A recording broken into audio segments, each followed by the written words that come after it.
My parents literally stole $10,000 out of my savings account and are now refusing to give it back, putting me in a financial situation that I seriously just don't know how to get out of. Welcome back to Am I the Jerk, the only show where you can discover pretty quickly that your childhood was not nearly as bad as someone else's. And trust me, the first story I've got ready for you today is definitely that situation. Subscribe to Am I the Jerk if you haven't already and click the bell to turn on notifications. Let's get started. Okay, so I haven't been able to post here for a while, but I wanted to get some advice from the internet about my current situation. So to get started, basically I come from a really awful household. My parents have mistreated me both physically and mentally pretty much my entire life. And now that I've gotten older, they've shifted more to like the mental side of mistreatment. They refused to get my dysphagia treated, arguing that I was just being a sissy and all that crap. They forced me to eat a steak even though it was nearly impossible, and I nearly choked right then and there. And afterwards, they still blamed me. They also refused to tell me about my autism diagnosis, arguing, oh, it didn't matter. I mean, Einstein was successful. Just really awful parents. Think Everybody Hates Chris, but 100 times worse, always blaming me for things. Anyways, I had about $10,000 worth of savings for emergencies, but my mom took it from my joint account because according to her, oh, you shouldn't have all that money. But I was a legal adult and it was a crime. I should have made it my account only, but I didn't know much about banks when I first created it. And by the time I changed it, it was too late. My parents also took all my documents and passports and refused to give it to me. So I had to sneakily find them and take them so I could leave this awful household. Once I've gotten everything, I was ready to leave. But my parents tried to force me at the house by taking my phone by force. And then they chased me to my car. They then said they're going to get me arrested for,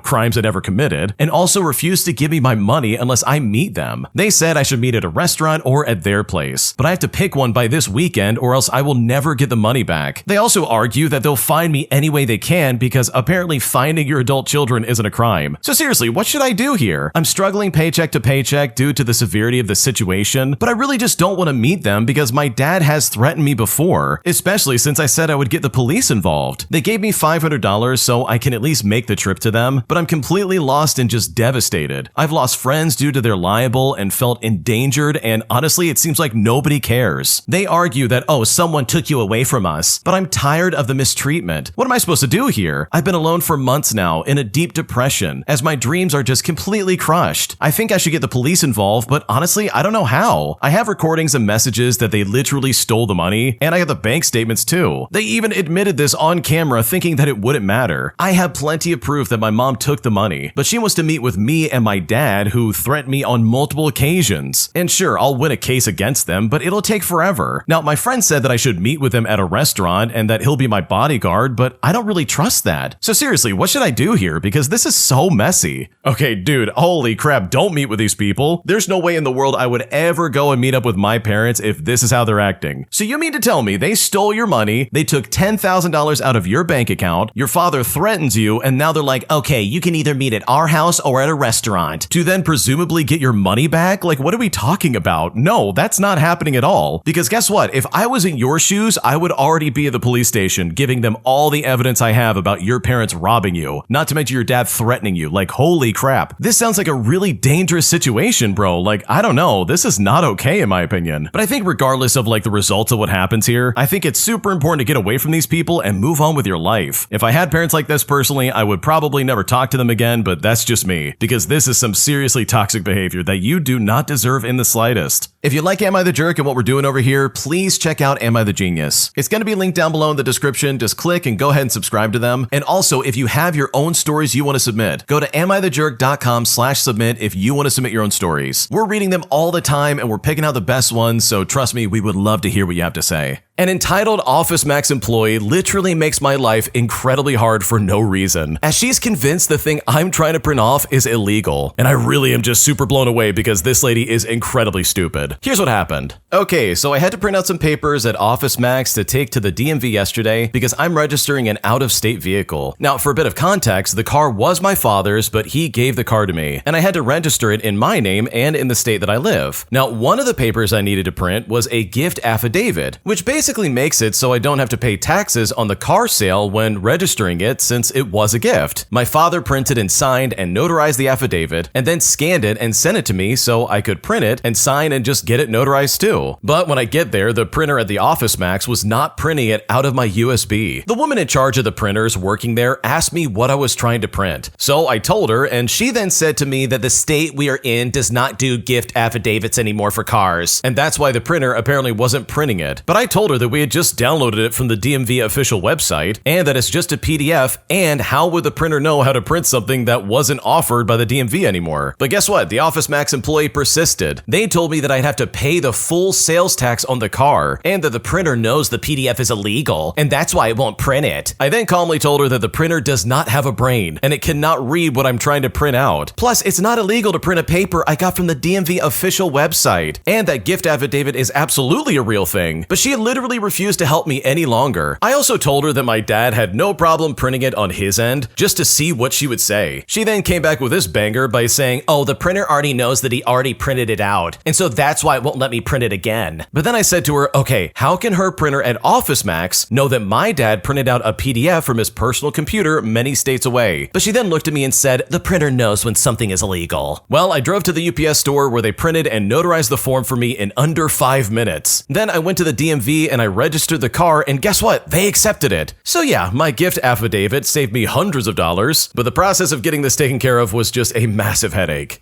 Okay, if I was in your shoes, and maybe I'm crazy petty, but dude, I would absolutely make like 1,000 copies of that, go back to that Office Max and just start throwing it around the building. Or at least like show it to that lady and be like, you're an idiot and here's why. Because this is some weird behavior. The printer isn't some like all-knowing being. It's not some omnipresent thing that said, oh, you've already printed this somewhere else. I know that it's illegal. I can't print it again. Like, this is not the one machine that gains sentience and suddenly is like a cop. It's not some RoboCop printer, dude. It's literally just there to print off whatever I give it. I could type the word farts on the paper 1,000 times and be like, hey, Office Max, print it off. And the printer's not gonna have any objection to it because it's just a printer, lady. So for this employee to be like, oh, that's illegal. I can't believe you're doing that. It's illegal and it's not gonna do it. What she's really saying is, I don't want to fix this issue with your USB drive, so please leave. She's just a lazy employee. Like, that's all this comes down to. So for me, I absolutely would go back and prove her wrong and make a point of proving her wrong because she wasted your time in a way that was completely unnecessary. Am I the jerk for screaming at my nephew after he literally destroyed my very expensive drone that I'd saved up the entire year just to buy? Because now my entire family says I need to apologize for freaking out and that apparently I'm acting like a child over what they consider a toy. Because right now I'm so pissed off I can't even see straight and I just don't know what to do. Here's what's currently happening. Okay, so I want to start off by saying that I have wanted a drone ever since I was a teenager. And guess what? Last year I finally started saving for one. I worked double shifts at a cafe, I skipped night out with friends, I ate rice and beans for months, and I spent 10 months saving up my money. And after spending $420 of extra money, my drone arrived 2 weeks later. And this was the first nice thing I've ever owned. Now, my sister, who I will call Jenna, asked if she could stay for the weekend with her son, who I will call Leo. And of course, I said yes. I mean, I love my nephew. I showed him the drone, but I told him very clearly, do not touch it. I put it on the highest shelf in my closet, and I closed the door. Well, yesterday, I came home from work early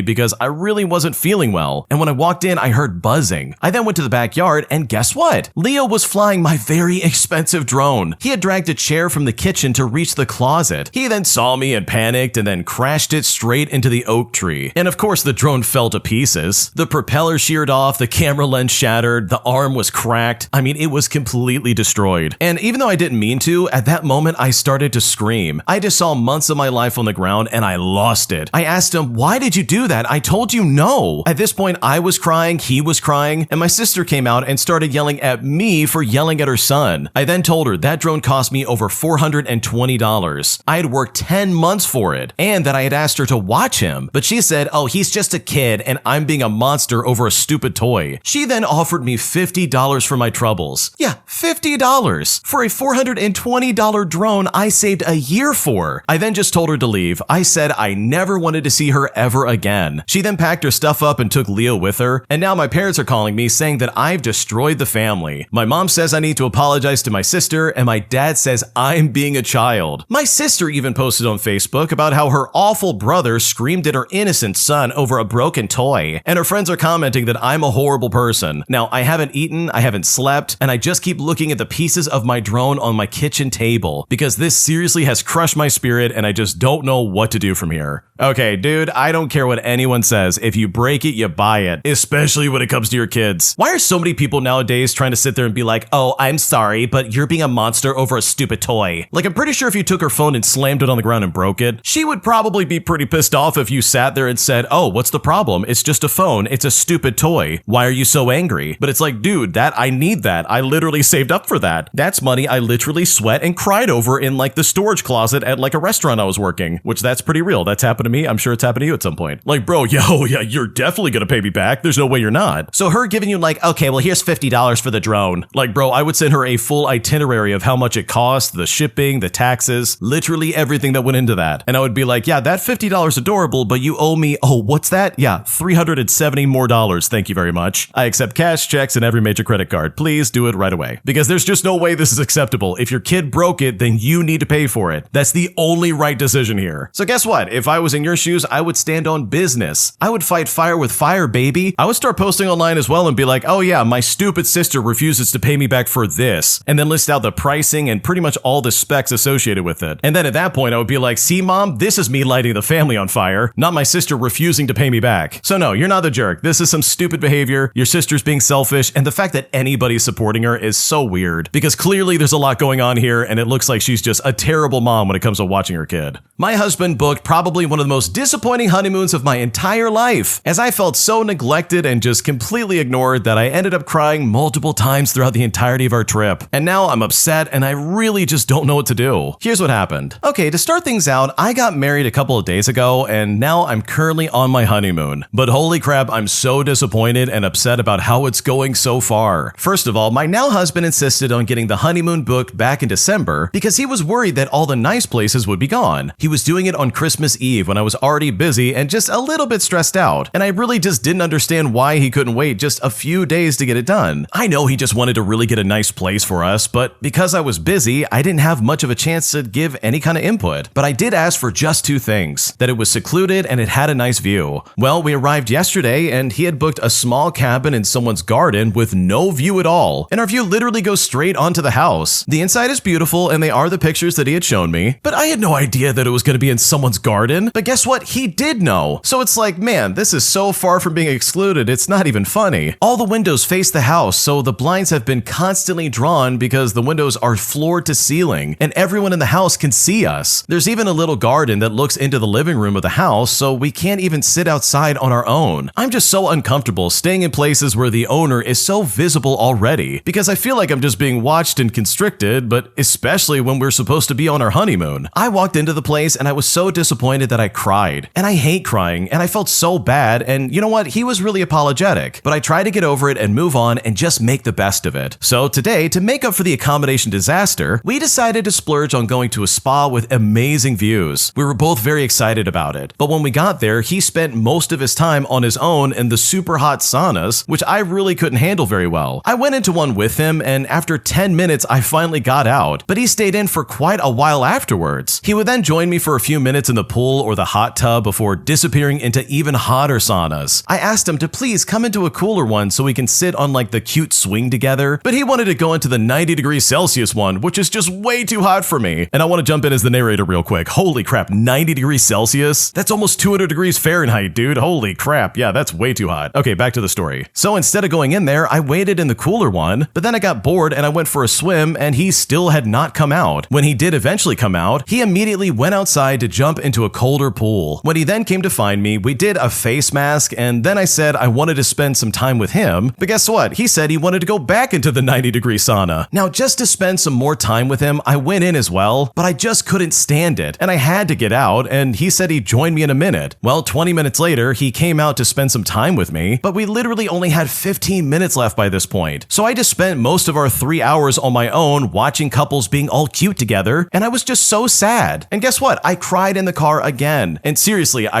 really never cry. He was apologetic and admitted that he was being too independent and that he focused on his own needs and how he wanted to relax rather than thinking of it as like a couple's activity on their honeymoon. He wants to make it up to me tomorrow, but I'm honestly just so over it already. I just feel a bit stupid. I've been on a lot of holidays and even a different honeymoon, and I've never cried on any of them, even when things have gone disastrously wrong. But I've cried both days of our 3-day mini honeymoon. I just feel like he's been really thoughtless and not really taking what I want or what I'm asking for into consideration. And right now, I'm honestly not sure what to do. Okay, we've got some like additional context here, which I think is really important because it sounds like this was just a genuine mistake on the husband's part instead of like a series of consistent patterns that she's just now picking up on. Like it doesn't sound like it's something like that, thankfully. And instead, it's just her husband being kind of stupid and being like, oh, I'm gonna go jump in the sauna again, see ya. Instead of, I don't know, spending time with your wife and actually having a good time together. So to that extent, I don't blame you for being upset. I would be very upset as well. And I wouldn't feel too bad about crying. Like I kind of understand where you're coming from. I mean, this is really important to you. This is your honeymoon. This is supposed to be fun and like between the two of you and you're supposed to have a good time. So for him to run off and be like, I'm gonna jump in the sauna again, you know, the hot one you can't get into. See you later, babe. I'll see you in a second. Meanwhile, you're sitting in the pool like,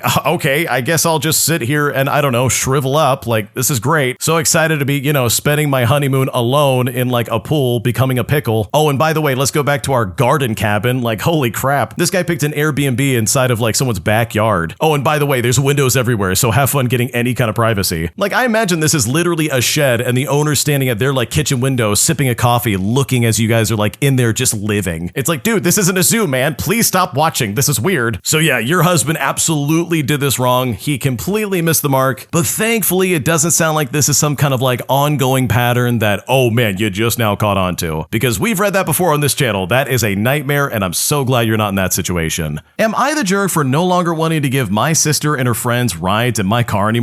Especially after the way they reacted the last time I picked them up, because things are kind of becoming pretty toxic and at this point I don't really know what to do. Here's what's currently going on. Okay, so my sister and her friends were out on the town in a nearby city. It was close enough to take a train, but way too far to Uber for a reasonable price. Well, while she was out of the house, I had some friends over to swim. And as midnight approached, I heard my phone ringing from the poolside. My sister was calling and she needed me to pick up and drop off all of her friends. Now, me not wanting to be a bad brother, I accepted. I ended my night of fun with my friends early and I went and did this. I asked my friends if it's okay that I end the night. They accepted and we all get out of the pool and dry off. But we had ended the night sooner than expected and decided to go to a local convenience store just to get some snacks and make the night just a little bit longer. Now I, of course, call my sister back and I tell her that she may have to wait at the station since I am hanging out with my friends, but we all want to go to the convenience store first. She then asked me how long it would take and I say, okay, maximum maybe like 20 minutes. And when I say this, she agrees with that as if it's no problem at all. So I leave the house and on the way there, I think to myself, I could just pick them up first so they don't have to wait at the train station. It is the middle of the night after all, so it would be safer. They would still have to wait the 20 minutes just in the car now instead of the train station. And it also gives them the option to join us and get food and drinks at the convenience store if they wanted, which I figure they might want to because they're all coming back from a long night of drinking. So I make the call to get them first before I go to the convenience store. And I figured they wouldn't really mind since, you know, after it's all said and done, they should get home at a similar time and it saves them from having to wait outside at the train station at midnight. So I drive there and the train's delayed, but they arrive within like a few minutes of me and my friends getting there. For reference, I take a separate car so that I can pick them up and my friends can go straight home afterwards. Now, all four of them come off the train and make their way to my car, getting in by opening all three passenger doors. I then tell them that we're going to the convenience store first before I drop them off. And at that moment, suddenly everyone gets quiet and then really mad. They start yelling and slam all three of the car doors they opened. They yell that, well, if they knew this, they would have just bought an Uber. But I said to them, okay, well, you can still buy an Uber. Also, you knew 20 minutes would be added to the time it took to drop them off anyways. Well, after that little explosion, I insisted on not driving them anywhere. But as time passed, I decided it wasn't a big deal. A few weeks later, I was about to agree to drive them again before one of them added a snarky comment about the fact that I might not be over what they did. And so after that, I then tell them that it's off and I won't be driving them. Now, to me, I'm standing on business after they disrespected my time and my car. But I've been thinking, and maybe I'm the jerk and I should just let this go. So seriously, am I the jerk? Because right now, I'm not sure what else to do.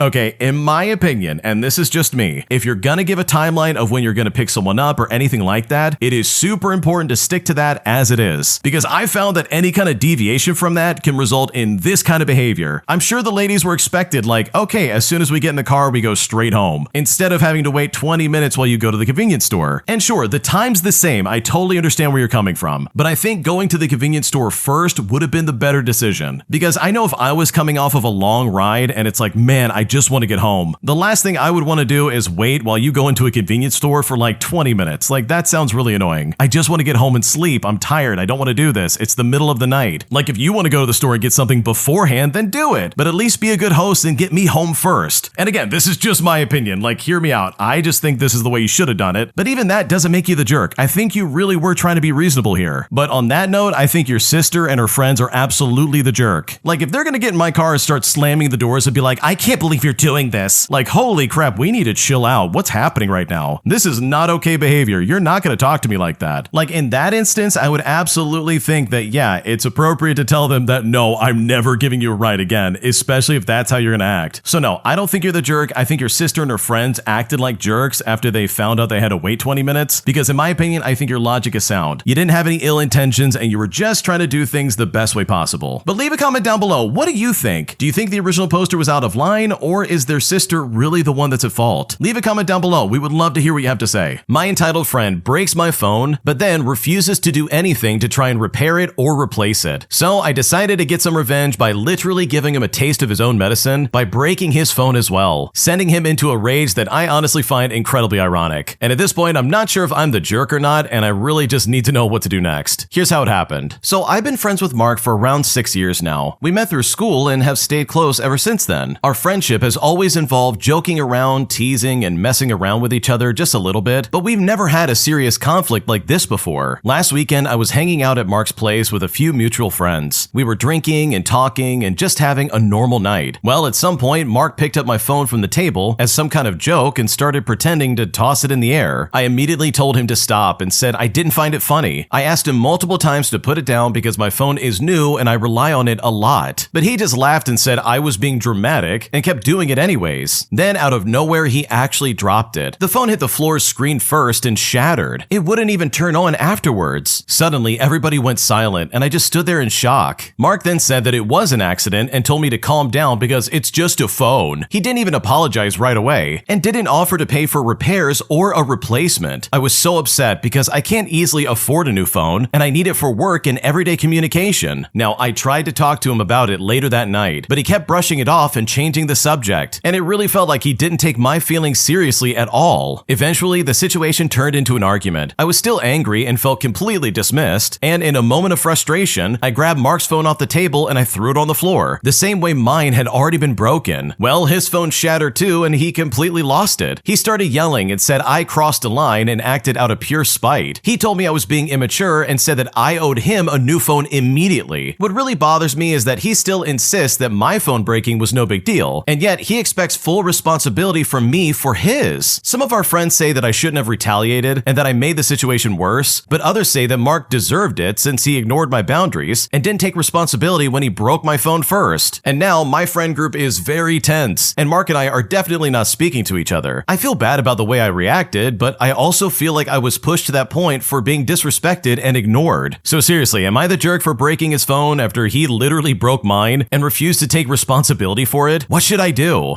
Okay, I find this hilarious because, man, Mark definitely changed his tune pretty quickly, didn't he? At first he was like, oh, it's not that big of a deal, it's just a phone, calm down. But the second that crap happens to him, suddenly he wants a replacement. Suddenly he's pissed off and he's screaming at everybody. You did that out of spite, I can't believe you did that. And I just want to be like, yeah, I absolutely did it out of spite, you moron. You threw my phone on the ground and you broke it and you refused to take responsibility for it. So with that in mind, I don't really think you're the jerk here. If anything, this is just karma enacting its revenge on this guy. Because if he had just been more agreeable and said, oh yeah, I'll replace your phone, then all of this could have been avoided. And while I'm not saying that what you did is right, like I do think you probably could have handled this wrong, at the end of the day, I still completely understand where you're coming from. Because Mark was being a jerk, and I don't blame you for giving him a taste of his own medicine. If you like Am I the Jerk, you're probably going to love Am I the Genius. Check it out, link down below in the description. Also, go to amithejerk.com/submit if you would like to submit your own stories. My grandfather tried to give away the family house, the same one that he literally never built or had anything to do with, but instead manipulated pretty much everybody in the family to make sure that he could give this off to his new wife. And it's honestly been a headache ever since he passed away, and I simply don't know what to do. Here's what happened. Okay, so yesterday, to start things off, I got a phone call that perfectly summarizes exactly what's going on. A woman I had never personally spoken to before called me up and asked if she could pay 250,000 euros instead of 320,000 euros.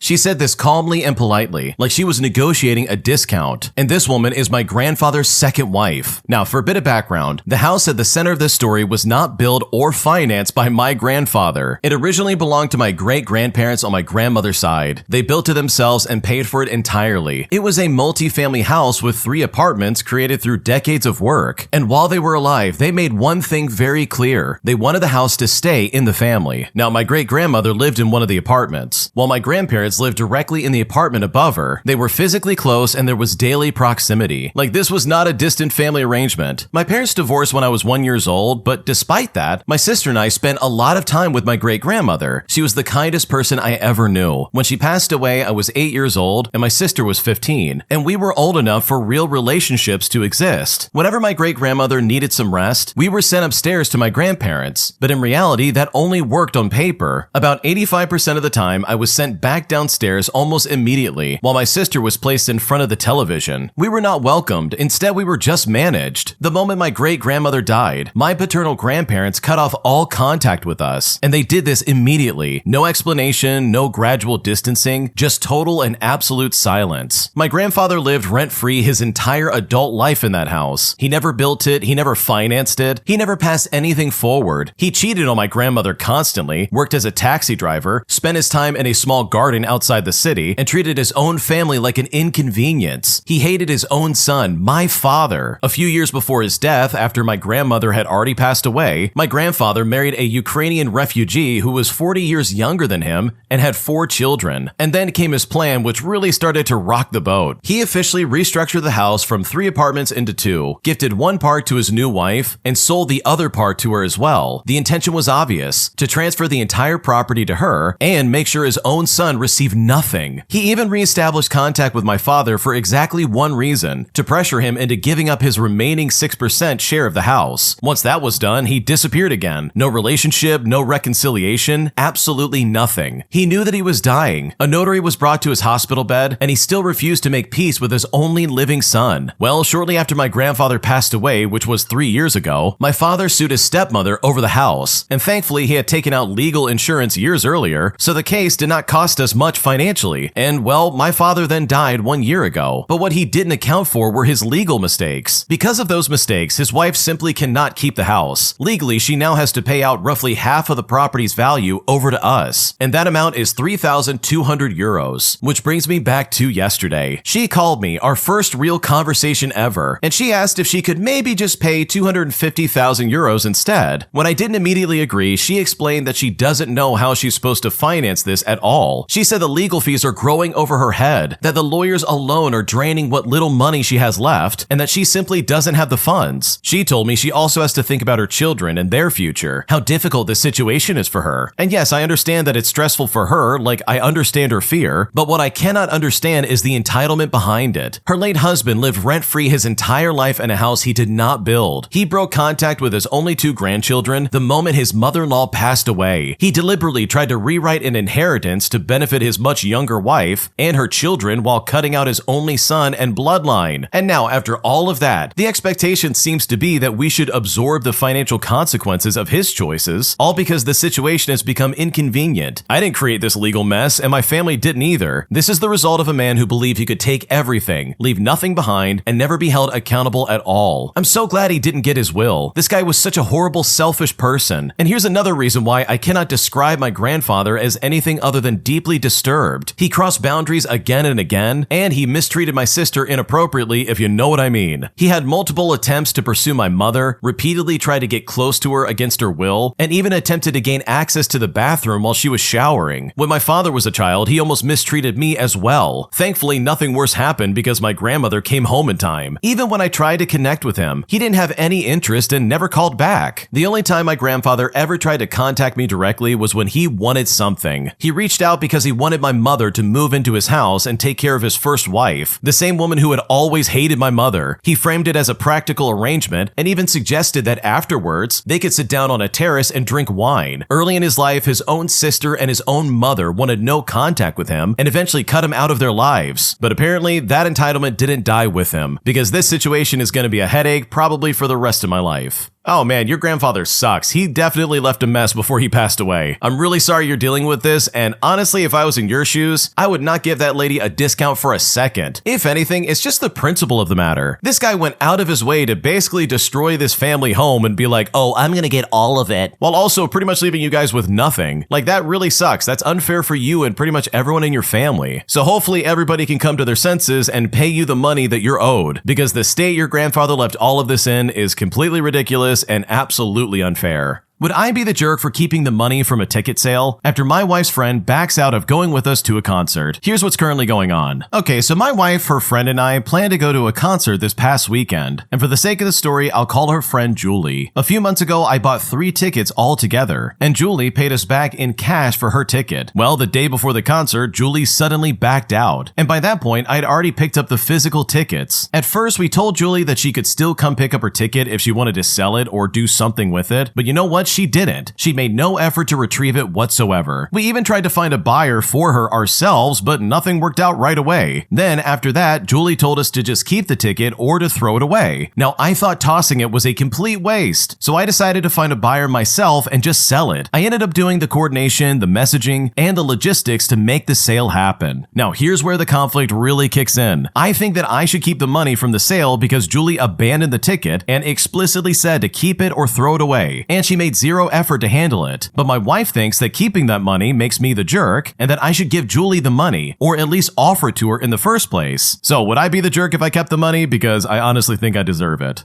Okay, in my opinion, the second Julie said, hey, keep the ticket or just throw it away, I don't want it. At that point, you have a free pass to do whatever you want. So selling it or throwing it away or lighting it on fire or whatever is your prerogative. And guess what? Selling it means that you get all the money. None of that money belongs to Julie because she literally gave it up to you guys. She didn't want to sell it herself and you guys were trying to figure it out, but she was too lazy to do anything. So no, you would not be the jerk. I don't think you would be the jerk at all for keeping that money, especially if she gave you a free pass and said that you can do whatever you want. Am I the jerk for insisting my roommate remove a keyed lock they installed on the inside of their bedroom door simply because, in case of an emergency, she would need a key just to exit her room, which really does violate so many safety issues, it's not even funny. Here's what's going on. Okay, so I'm currently renting a 2-bedroom, and my roommate is anxious about privacy. While I was at work, she installed a deadbolt that needs a key from the inside. Well, I told her that's not allowed in our lease, and it's a safety violation because you should not be hunting for a key to exit quickly.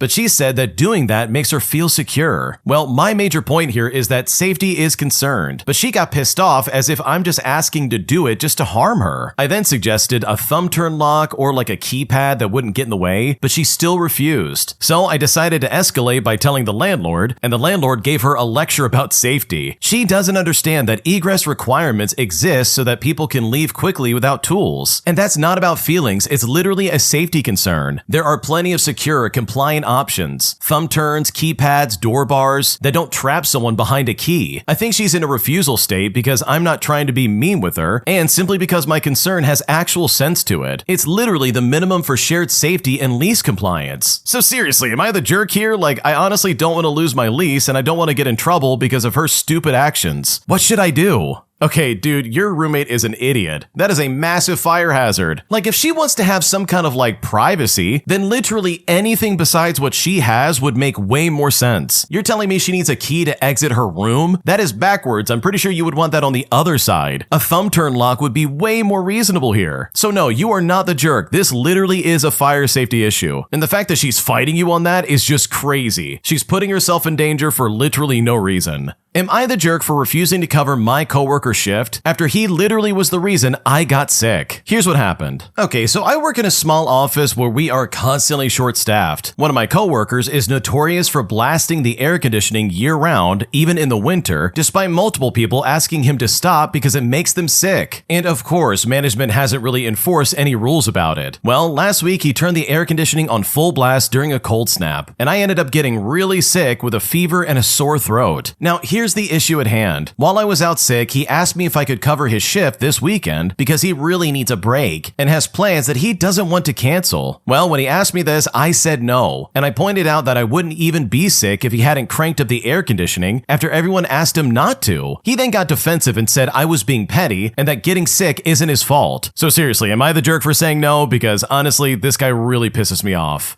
Dude, there is no way in the world you would be the jerk. First of all, why is this guy having control over the air conditioning year-round? Shouldn't someone else be in charge of that, like building management or something like that? It shouldn't fall on just one person to manage it, right? Like, if anything, management is absolutely to blame for you getting sick. They're not enforcing the rules, which gives this idiot more leverage to be like, okay, let's turn the air conditioning on. Who cares if it's winter outside? Let's all get sick. So with that in mind, yeah, he's absolutely to blame for you getting sick. So no, you're not the jerk for shutting him down and saying no, because if he's gonna treat his coworkers like crap, he cannot expect them to come to bat for him when he needs some kind of favor. Am I the jerk for telling my family owing me money that they should not be going on vacation if they literally are in such dire straits financially? Because after I paid them 8,000 euros about 2 years ago, I'm honestly amazed that they would go on holiday and brag about it online. Because right now I'm very pissed off and I don't know what to do to get my money back. Here's how it all started. To start things out, 2 years ago I got a big income. My aunt and uncle also have a restaurant and it's going pretty bad. Well, they approached me and asked me if I could give them 8,000 euros and they said they will pay me back when they manage to sell the restaurant. Fast forward to 2 years later and the restaurant is still there. And every time I hear from them, it's always about how they're in a terrible situation. Then a week ago, I scrolled on Facebook and I saw them on holiday in Ibiza. For people owing me 8,000 euros and apparently in big trouble, I found it quite curious that they could afford to go to a place like that. So I messaged them asking how it's going. And they respond back by saying, oh, it's great. It's so nice to be on holiday after struggling for years. And that's great and all, but I'm like, okay, well, you owe me money. And I tell them that things don't seem that bad if they can go to Ibiza. They then tell me they saved money for a year to get a vacation, and it's the first one they've had in years. And look, I get it, but I also think about their restaurant and I'm like, okay, well, you owe me money. They also owe a crap ton of money to the state, and at some point they will just buy your restaurant for nothing, leaving you with no money at all and nothing to pay me back with. I said to them, this is just stupid to use all your savings on a vacation when you should put it in your restaurant. So I said all that and they just didn't take it well at all. They tell me that I have absolutely no business telling them what to do with their own money. I gave them money to the restaurant, and this is apparently not from the restaurant. This is from their personal account. But for me, it doesn't make any difference at all. The two are linked together. You should be using your personal savings into your struggling restaurant. They then say that I'm the jerk for making it weird when it's family, that they babysat me when I was 2 years old, and now I dare tell them what to do with their money. I then tell them they should be ashamed of needing money from a kid that they babysat. It goes on and becomes a really big fight, and then I say, okay, I expect my money back in the coming year. If they can go to Ibiza, clearly they're not starving, and they could deal with selling the restaurant now despite the debts. They say that I'm a complete disappointment and a cheap jerk. So seriously, am I? It's also important to note that there were no legal papers when I gave them those 8,000 euros. I was 21 years old, and I just thought, why not? I can help out, and I don't need the money right now. I deeply regret doing it, don't get me wrong, but it is what it is. I don't think I can do anything legally, even if we did agree it was a loan back then. What should I do?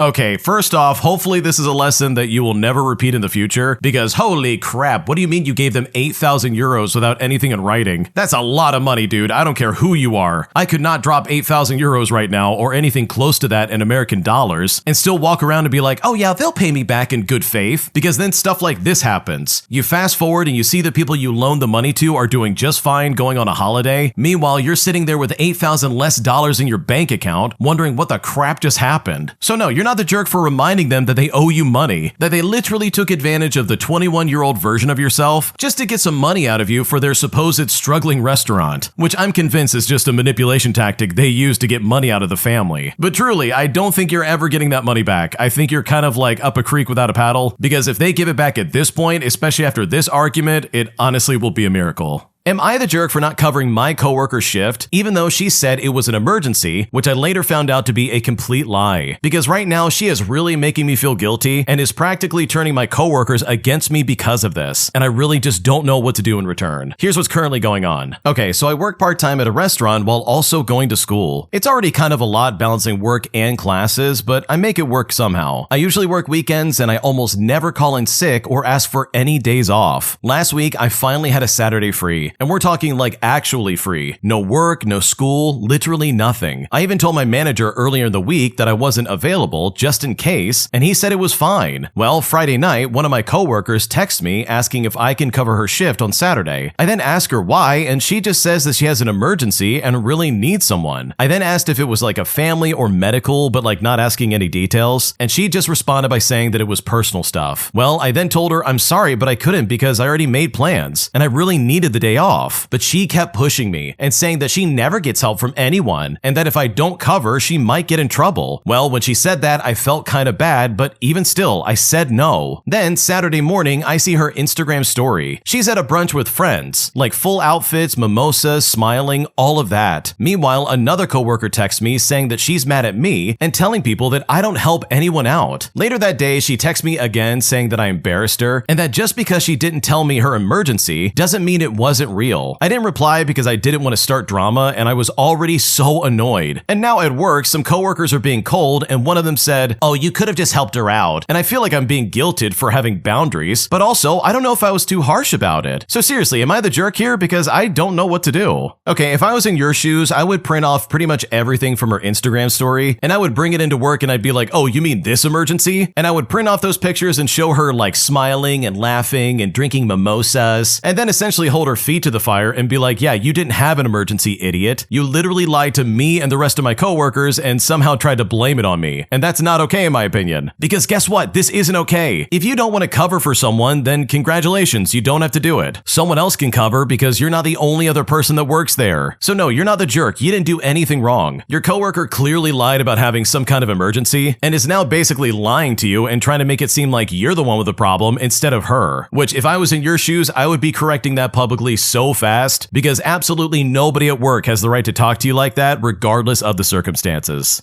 Am I the jerk for freaking out on my girlfriend after she lied to me about stealing a protein bar from the store? Because after I called her out on it, she literally started laughing at me, trying to make light of the situation despite the fact that I was very serious. And now I'm honestly starting to question everything, and at this point, I don't know what to do. Here's what's going on. Okay, so my partner and I of about a year went to the store this morning to get our weekly groceries. She then opened up a protein bar in the middle of the store, which I always find weird when people open stuff instead of just waiting, but it's whatever. If she wants that, then sure. I then kind of joke around and I say, "You're weird for that, baby. Just wait till we're home." And she says, "Well, it's not like I'm gonna pay for it." And so, long story short, we get to the register of the store and we're checking out. They're scanning the items and I remember she opened the protein bar as I'm talking to the clerks. I then turn to her and I say, "Baby, did you put the wrapper in there?" And she tells me, "Yeah, it's in there." Now, as she's telling me this, I can visually see the wrapper in her hand by her waist. And I'm thinking, what in the world is going on? Did she really just lie to me? And honestly, I am super confused right now. We walk out of the store and I ask her, "What is in your hand?" And she finally showed me the protein bar wrapper that she didn't pay for. I then go, "Did you really just steal that?" And she was just trying to like laugh it off and giggle about it by being like, "Oh no, didn't mean to do that." But I instantly told her that crap is not cool and it reflects poorly on her character. I then didn't say much on the drive home or when we got home. She then asked if I was upset, to which I said, "Yes, I am upset. We don't do that type of stuff regardless of if it's like a $4 protein bar or not. It's not right." She then just walks out the door to drive back to the store to pay. Now, I really don't care she's playing now because it feels like she's only doing it because I called her out on it. She's saying, "Oh, you think I don't already feel bad?" And I'm telling her, "No, I don't think you feel bad at all. I think you only feel bad because I'm calling you out on it." She's now saying that she doesn't know if she'll be home for the rest of the day, as well as a list of all these other reasons because she feels so bad. And me being upset with her is making it worse. So I don't know, am I the jerk here for freaking out over a tiny $4 protein bar and about the fact that she lied to me? This wasn't even a situation where she was like stealing because she hates corporations or grocery stores. It's nothing like that at all, and it honestly is just so confusing. What should I do?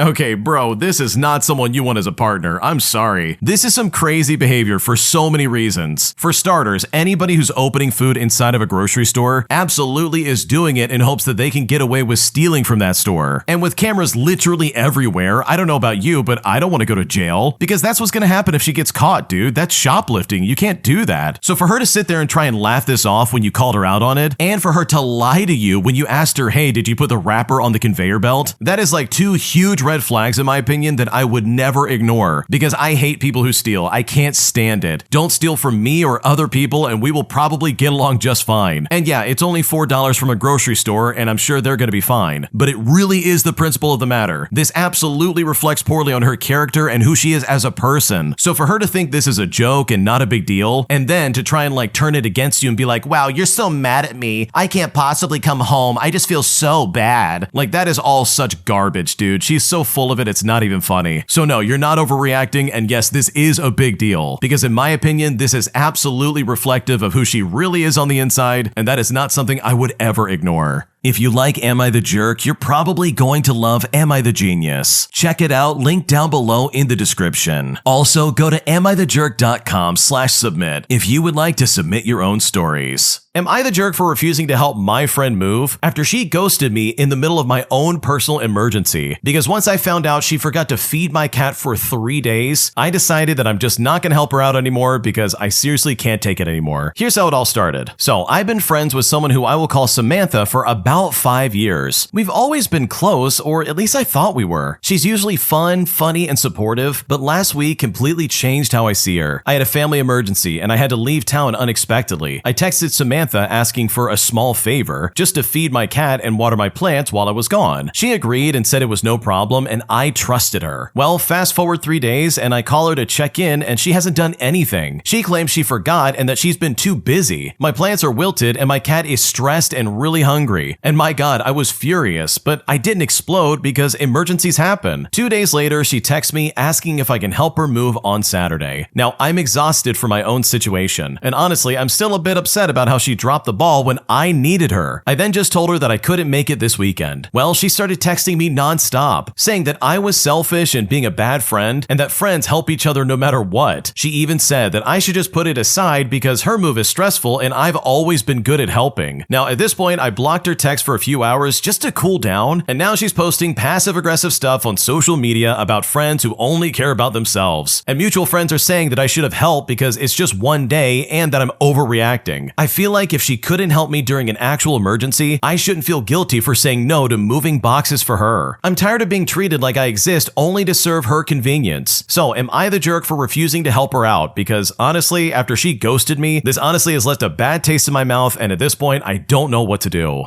Okay, I want to say first and foremost that I've met people like this before, and I've even been friends with people like this before, and they are the worst. They literally are the most selfish people on planet Earth. It's mostly been on like the family side of things where they're like, oh, we're family, you have to help me out. But the second I ask them to come to bat for me, they're nowhere to be found. They don't show up for any kind of events in my life. They don't show up for anything going wrong. They're only there when they need something, and that is so annoying because they will butter you up like crazy. They'll say whatever they need to make sure you show up for them, despite the fact that they never showed up for you. And holy crap, this lady didn't feed your cat for 3 days. I would be so pissed off if someone did that to my pet. Like seriously, there is no good excuse for that. You do not put my pet at risk just because you forgot. And no, I don't believe that Samantha actually had an emergency. That's a load of garbage. So no, you're not the jerk. I personally would not help this friend out at all. And if her move really depends on whether or not you're there, then she's got bigger problems than anyone probably realizes. Because your attendance for this is absolutely not a make or break moment. And instead, she's being a selfish jerk once again trying to get something out of you instead of actually being a good friend and showing up for you when it counts. Am I overreacting for getting pissed off at my boyfriend after he went behind my back and soundproofed my home office with dirty trash? Because right now I'm pissed and I seriously don't know what to do. Here's what's happening. Okay, so I've been complaining about the noise from the street lately because I work from home and I do a lot of Zoom calls. My boyfriend is currently between jobs and has been super into these life hack videos on Facebook and TikTok, and he always says that I waste money on professional stuff when he could do it for free. Anyways, I went to my parents for the weekends to help my mom with surgery prep, and I came back today just to try and surprise him. Well, when I walked into my office, the smell hit me first. It smells like old milk and stale cardboard. I turned on the light, and I swear to you, I almost fainted. He has glued, like literally super glued, hundreds of egg cartons to my walls. And this is from the floor all the way to the ceiling. And these are not clean craft store ones. These are used ones. Like 50% of them have dried yolk stains and weird crust on them. He then comes running in beaming, looking so proud, asking if I noticed how dead the sound is. He then told me he spent the last 3 days dumpster diving behind the local bakery and asking neighbors for their trash just to save us $500 on acoustic panels. But when he said this and I saw everything around me, I started crying. Like I literally couldn't help it. I asked him how I'm supposed to have clients see this background on video. He then got quiet and said I was being ungrateful because he spent hours applying the glue. I then tried to peel one off, but it took a chunk of the drywall with it. So now the wall is just completely ruined too. My boyfriend is now currently locked in the bedroom saying that I emasculated him by calling it trash and that I care more about aesthetics than his effort to help me. So am I crazy here? Like, am I overreacting for thinking that this is actually insane behavior? Or should I have just said thank you? I honestly don't even know how to fix this without burning the entire house down because this really pisses me off and I just don't know what to do.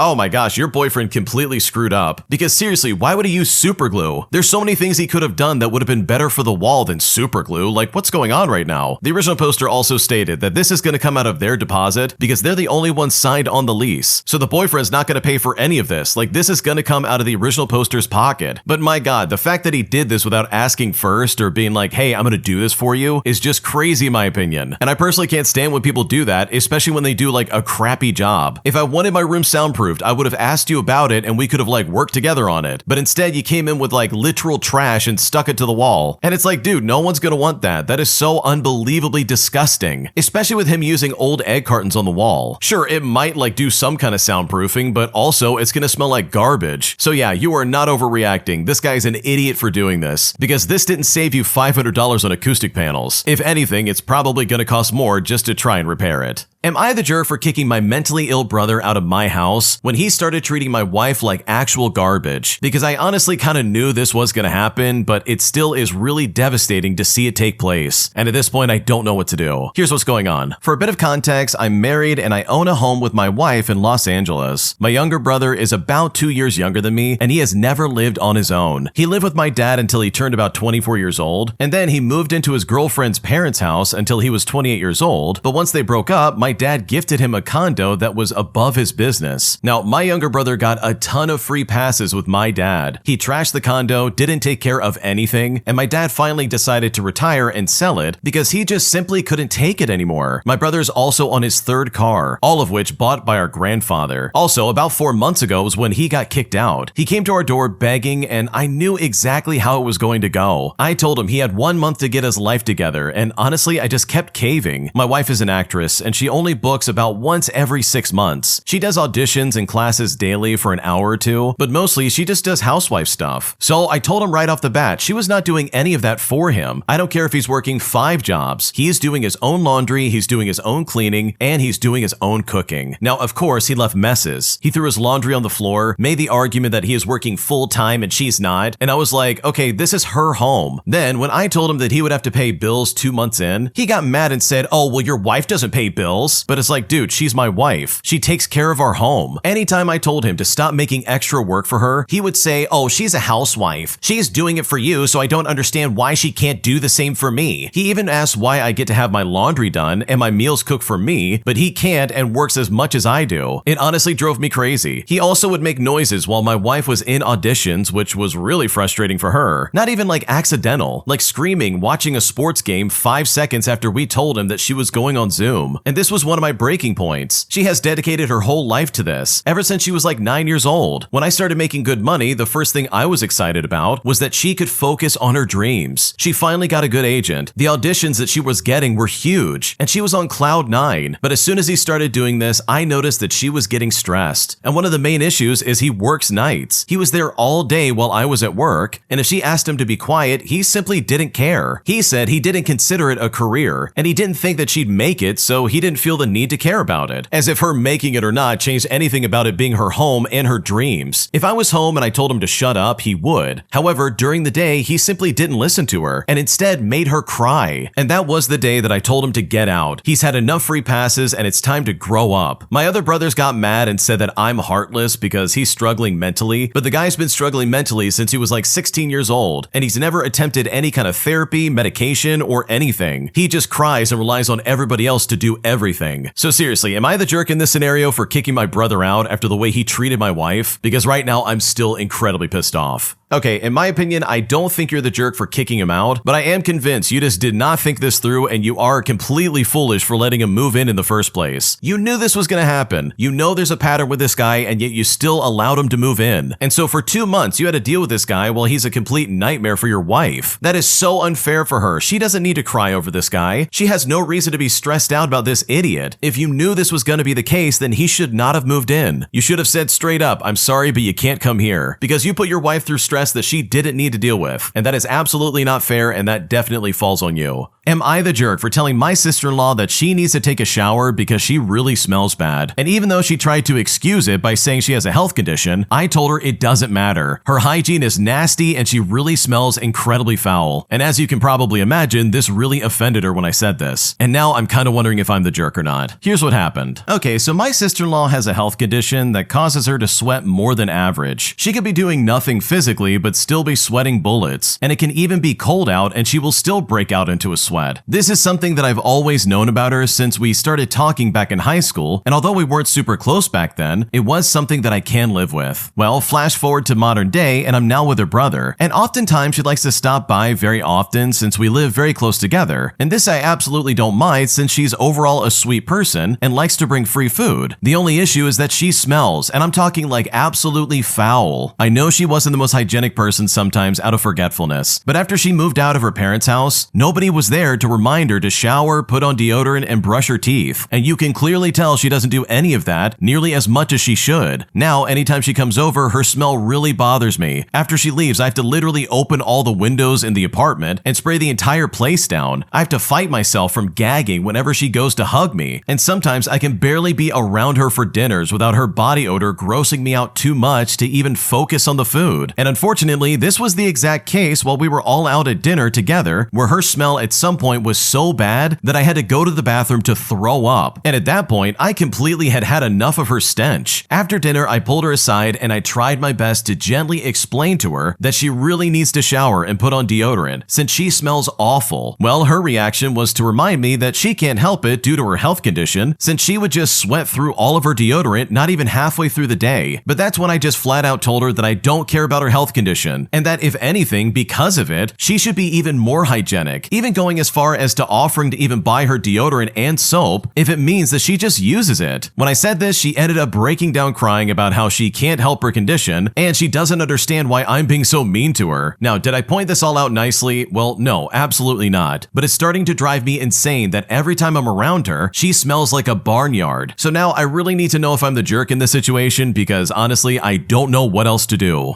Okay, in my opinion, I don't think you're the jerk. It kind of sounds like your sister-in-law needs some really tough love in this situation because clearly no one else is telling her, hey, you smell like garbage. And the fact that she's trying to dismiss this by saying, you don't understand, because of my health condition, I don't wear any deodorants. But it's like, bro, you have it backwards. If you're sweating all the time and this causes you to smell like crap, then you should be actively putting on deodorant as much as possible. You shouldn't just sit there and be like, well, I'm just gonna sweat through it, so I'll put nothing on. Like, dude, that is so gross. No wonder the original poster's throwing up in the bathroom during dinner. So no, I don't think you're the jerk at all. This was clearly some tough love that she absolutely needed to hear, and the fact that it came from someone that really does care about her, I think will be better off in the long run than someone who doesn't care and just wants to offend her. My parents are literally trying to force me into having a medical career of some kind as a doctor. But despite the fact that I've told them I don't want this to be my career, they have refused to listen and have even signed me up for some coaches to get me ready for medical school. And at this point, I seriously don't know what to do. Here's how it all started. For the longest time, my parents have wanted me to become a doctor. It's been drilled into my head for as long as I can remember, and for a bit, it just kind of made sense. My mom was a nurse, my dad was a doctor, and all of my older friends were becoming doctors as well. So I should just become a doctor too. But then, a little while back, something just kind of clicked. Do I really want to be a doctor? Then I started thinking and researching, and I realized how many careers I could pursue that I hadn't even considered. I even started talking with my parents about these careers, and it's not like they're not realistic. And when I would do that, they would just shut me down immediately, saying stuff like, well, my parents chose my career, so I have the right to choose yours. You don't pay any school fees. While also making sure to warn me not to take the lazy man's path. Well, fast forward to the present day, and I have a year left of high school, and they're enrolling me in something called a graduate medical school admissions test, and also signing me up for coaches and tutors, all without my knowledge. And I'm seriously being expected to follow through with this, despite making it clear for a while that I've been considering fields other than medicine. We've had a couple of fights about this, and technically they can't force me to pursue medicine, but they have said they will take away privileges if I don't. And the thing that really sucks the most is that I don't even know what I want to do after school, even if I dislike medicine, but I do know I don't want to be forced into something I don't want to do. Okay, I think your parents are being super entitled and very toxic. This is so unfortunate, because I guarantee you, if they try to force you into a career that you don't want to do, chances are you're either going to burn out of school or you're probably going to quit and do something else. And I mean, sure, there's probably a situation here where it's like, yeah, I figured it out and I actually stuck it out and I kind of like it now. But from the sounds of it, you're not even sure if you want to be a doctor or not. So for them to be forcing that decision on you at such an early age is just really intrusive in my opinion. And it's not entirely fair for you. So yeah, I'm so sorry you're dealing with this, but hopefully things get better and you're able to go into something that you actually want to do. Because it's better to know right now that you don't want to be a doctor instead of looking up like 10 years later and you are a doctor and realize that you would rather be in any other career. I could imagine that would be way worse, and I just would hate for that to happen to you. Am I overreacting for refusing to give up our bed just so my parents and in-laws can sleep in it? Because after I said no, they claimed that they're offended and that apparently this is something I should have done from the very beginning. And honestly, I'm super pissed off and I don't know what to do. Here's a bit of context to explain how it started. Okay, so my husband and I have bought the house of my in-laws, and they did this because they wanted to move and live closer to my sister-in-law and her baby. We've changed out all the furniture, of course, and decided to turn the former children's rooms into offices. We also do not have a guest room and only have a pull-out sleeping couch, and both the in-laws and my parents slept on that couch before in our old flat. However, now when my in-laws come to visit, they refuse to sleep on the couch. They asked us to give up our bed for them instead. I was really offended by that, and so was my husband. I mean, it's our bed, our private space, and our home now, no longer theirs. And when they said this, it just appeared really entitled to me, especially since they come to visit for a house party when we have other guests involved. We announced to everyone that we didn't have space, and originally we didn't even want to offer them the couch because I have a friend I wanted to invite who can't afford a hotel room, so I promised them the couch already. My husband offered to move the friend to an air mattress so his parents could have the couch, but they demanded our bed. Now, I was quite passive-aggressive in my response and refused to give up the bed. I don't even want them to come at all with that attitude, except I know how bad it would look. So seriously, am I overreacting here? My parents claim giving your bed to your elder guest is a matter of respect and gratefulness, and they themselves were offended in the past when we didn't offer it. Like we should just always do it, period, and not just in this situation. They apparently prefer to go to a hotel over sleeping on the couch after trying it once. Except this is the first time I heard they felt that way. We got that couch specifically for guests, and yet it's apparently not accommodating enough. All of our friends are fine with it, but the parents have higher standards. And by the way, I have no problem if they want to stay in a hotel instead, but demanding our bed just rubs me the wrong way. It felt like they were still seeing it as their house and not ours, and not respecting our decision to not have a guest room. What should I do? Okay, the original poster has it 100% correct. This is weird. I don't care who you are not sleeping in my bed. Like, that's where I sleep, not where you sleep. So for them to be like, well, we always kind of expected you to give up your bed for us, and we're really offended that you're not doing it this time. Like, that's really weird and kind of out of left field. I don't know if there's some kind of like cultural difference going on here, but at least from where I come from, this is not a normal request. If anything, this is them just being entitled and being like, oh, we're not sleeping on that couch bed. Instead, we're gonna make you do it and we'll take your bed.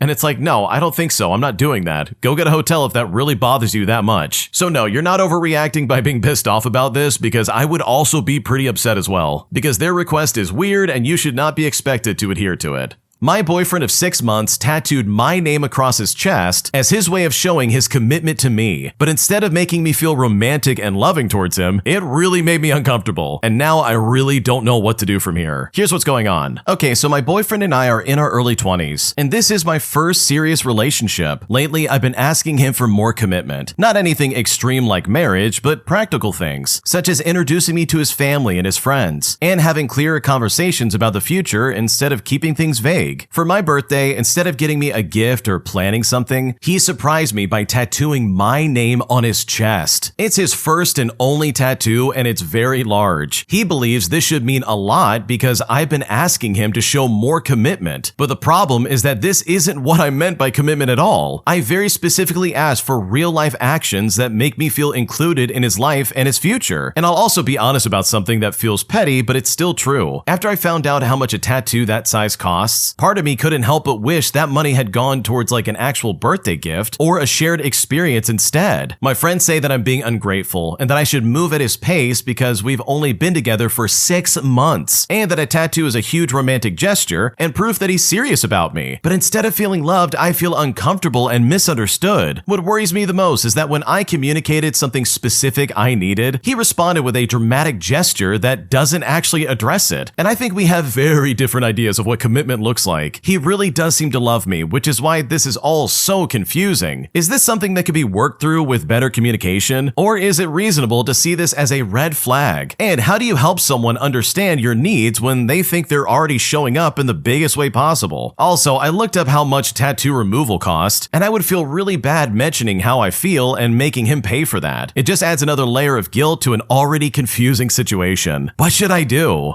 Okay, I don't even know where to start with this, dude. Your boyfriend's an idiot. He literally got a tattoo on his chest of your name and is somehow convinced this is him showing his love for you. Dude, if someone did that to me, I'd be like, oh, cool, we're breaking up. Have fun with that. Like, dude, that's so weird. That's so weird. I don't know why he did that. He did this extreme thing of being like, this is how committed to you I am. I got your name across my chest. This is how much I love you. And yet that is literally not the definition of loving someone. And also, holy crap, you've only been together for 6 months. You're 6 months into this relationship and this guy's like, yes, I need to put your name across my chest. This'll show how committed I am. Then she'll love me for real. Like, bro, what are you on about? That is not the way to do that. So no, you're not weird for being like, this is creepy. I don't like this anymore and I'm very uncomfortable. Because I would feel the same way. Like literally anybody at that amount of time of being in a relationship would feel that way as well. Because think about it. You're asking for something actual real in his life, but he's responding with like almost a symbol of what it means to be committed to you when it's like, dude, I just wanted to meet your friends. Like, what's going on right now? Let me say hi to your mom. Like, holy crap. Don't put a tattoo on your chest. My God, dude. So no, you didn't ask this, but yes, this would be a deal breaker for me. I would almost certainly break up with my partner if they did this to me because this is incredibly alarming and not at all romantic. And if I was in your shoes, I would absolutely take this as a giant red flag because this is not something you ever want to begin to ignore. If you like Am I the Jerk, you're probably going to love Am I the Genius. Check it out, link down below in the description. Also, go to AmITheJerk.com/submit if you would like to submit your own stories. My in-laws literally steal things from restaurants and Airbnbs, and it's gotten to a point where I literally just don't want to be in public with them because I'm so worried they're going to get caught and I'm going to have my reputation ruined. Here's some details about this to kind of explain where I'm coming from. Okay, for starters, my in-laws literally make over 6 figures a year, and whenever we go out to eat or stay at a hotel or like an Airbnb together, they steal glassware or literally whatever other small trinkets they feel they should have. For example, my mother-in-law wanted to take this soap dispenser from the Airbnb at Christmas, and they loot all the toilet paper from the hotel rooms as well. It is literally mortifying. I have to vent it here on the internet because my husband can't see it since he was raised around this. Like, how do you actually trust people like that? And I think it's messed up that 2 people in their 60s do it in front of others such as me as if this is somehow normal. I had to ask my husband to tell them not to do it in our small town because I don't want to be on camera anywhere with them while they do it in any of our like local restaurants where I may know the business owners professionally. And And then the last time I hung out with my mother-in-law and a friend of hers while my husband wasn't there, she mentioned that cameras might be around everywhere, like 3 different times. And I'm just assuming he said something to her. Honestly, what is wrong with this lady and what is wrong with this family? Because this is incredibly weird and I'm just so sick of dealing with it.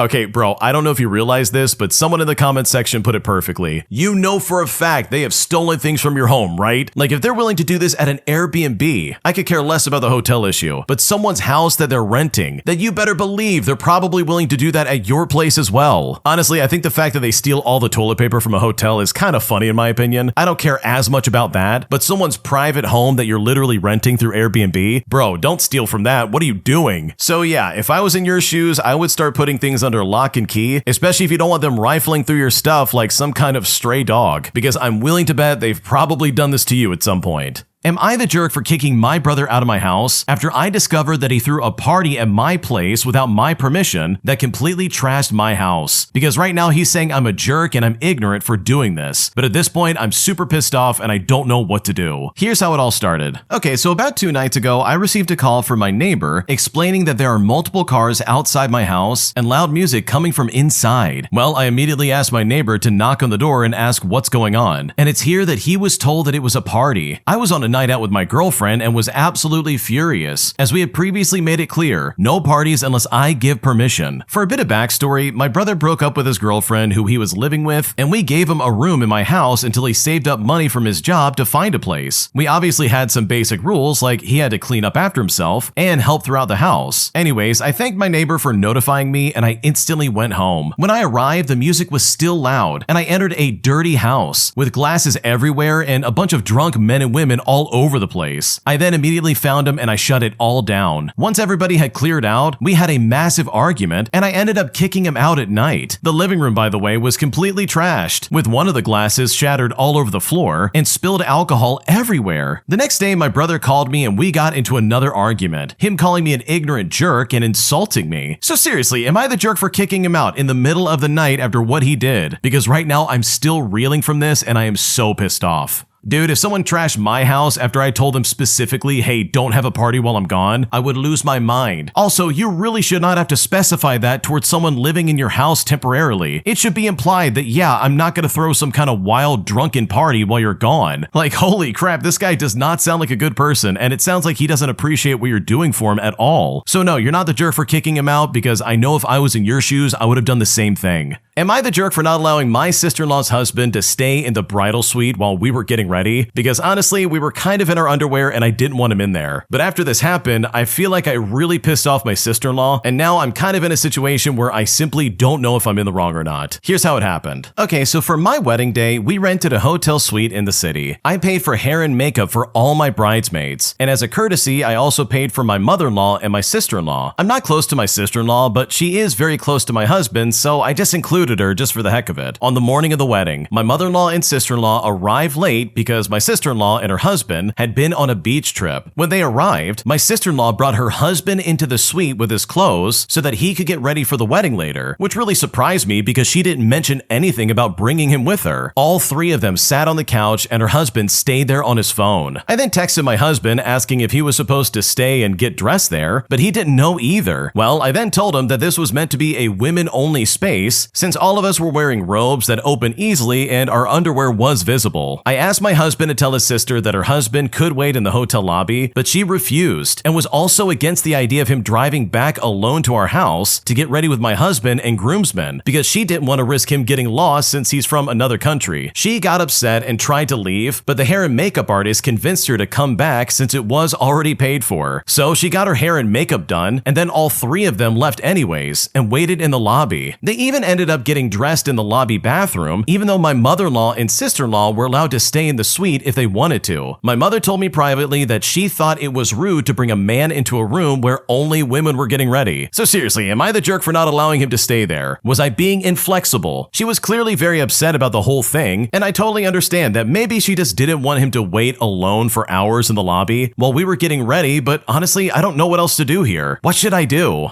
Okay, this is so weird because, dude, you guys are getting dressed, you're in your underwear, and there's a guy sitting there on his phone just kind of hanging out. Like, I'm sorry, you gotta go. And the same could be said if it was a bunch of guys getting ready and there's just this random lady sitting in the corner. I would probably have the same expectation of privacy and be like, dude, can you sit outside? This is so awkward. So no, you're not the jerk. They are so stupid for getting offended over that. Because at the end of the day, this is your wedding. And if they really want to be a part of it, then they need to listen to you or get out of the way. Am I the jerk for interrupting my autistic brother's routine every night, as I literally need to sit on the couch because my bed is way too painful to lay on? And despite the fact that I've explained this to my parents many times, they still choose to ignore it and side with my brother instead. And at this point, I'm honestly frustrated and I seriously don't know what to do. Here's what's happening. I'm a 17-year-old female and I have a 15-year-old brother who is autistic. He has a routine where he comes downstairs at night, watches TV when no one else is down, and falls asleep on the couch. Lately, my bed has become uncomfortable to the point of pain. For context, I have hyperflexibility and a connective tissue disorder as well as scoliosis. And as a result of my scoliosis, my shoulders are wonky and my left shoulder blade grinds against my ribs. But this also causes like generic pain and means that too much pressure on my back for an extended period of time causes quite severe pain, such as laying on my mattress. My mattress is very old. It came from my older sister who had it for about 10 years, and I got it with like mild to moderate use. And at this point, I've used it for about over 5 years. The foam on top of the metal frame has worn down, and now I can feel the frame no matter how or where I lie, and I wake up in quite severe pain. I also spend a couple of hours winding down before I sleep, and so, as of late, I've been coming downstairs to watch the TV to wind down myself, so I spare myself from a couple of hours in the bed on the mattress, and it honestly does help. However, my brother has now decided to find it a problem, and this has caused arguments and issues. He has also brought our parents into this, who naturally take his side, because it is his routine, so don't break it, even though my issues are brought up. He just decided to go up and yell at my parents when I told him preemptively that I was going to come downstairs, and clearly my parents for once took my side, as he came down and gave me a bunch of verbal lashings. Now, I don't do this every night, just the nights I have the worst pain from several nights of no break. And I don't tell him that he can't be down. I tell him he is more than welcome to sit on the love chair that we also have in the living room, with the only request that he either uses headphones or has his volume really low on his phone without headphones, so I can actually focus and enjoy what I'm watching. However, he has decided that clearly that is the worst condition ever, and instead puts his volume at full blast, which I know for a fact my parents will be able to hear. I feel bad, but I also know that I need to put my health first because no one else in this house will. My parents disregard my bountiful issues and tell me I'm overdramatic, even when they themselves have it and experienced it as they passed it down to me. So seriously, am I the jerk here? Should I just suck it up? I do have a TV in my own room, but it's only accessible to watch on my bed, and he also has a computer in his room with access to literally everything, so it's not like he doesn't have options. What should I do?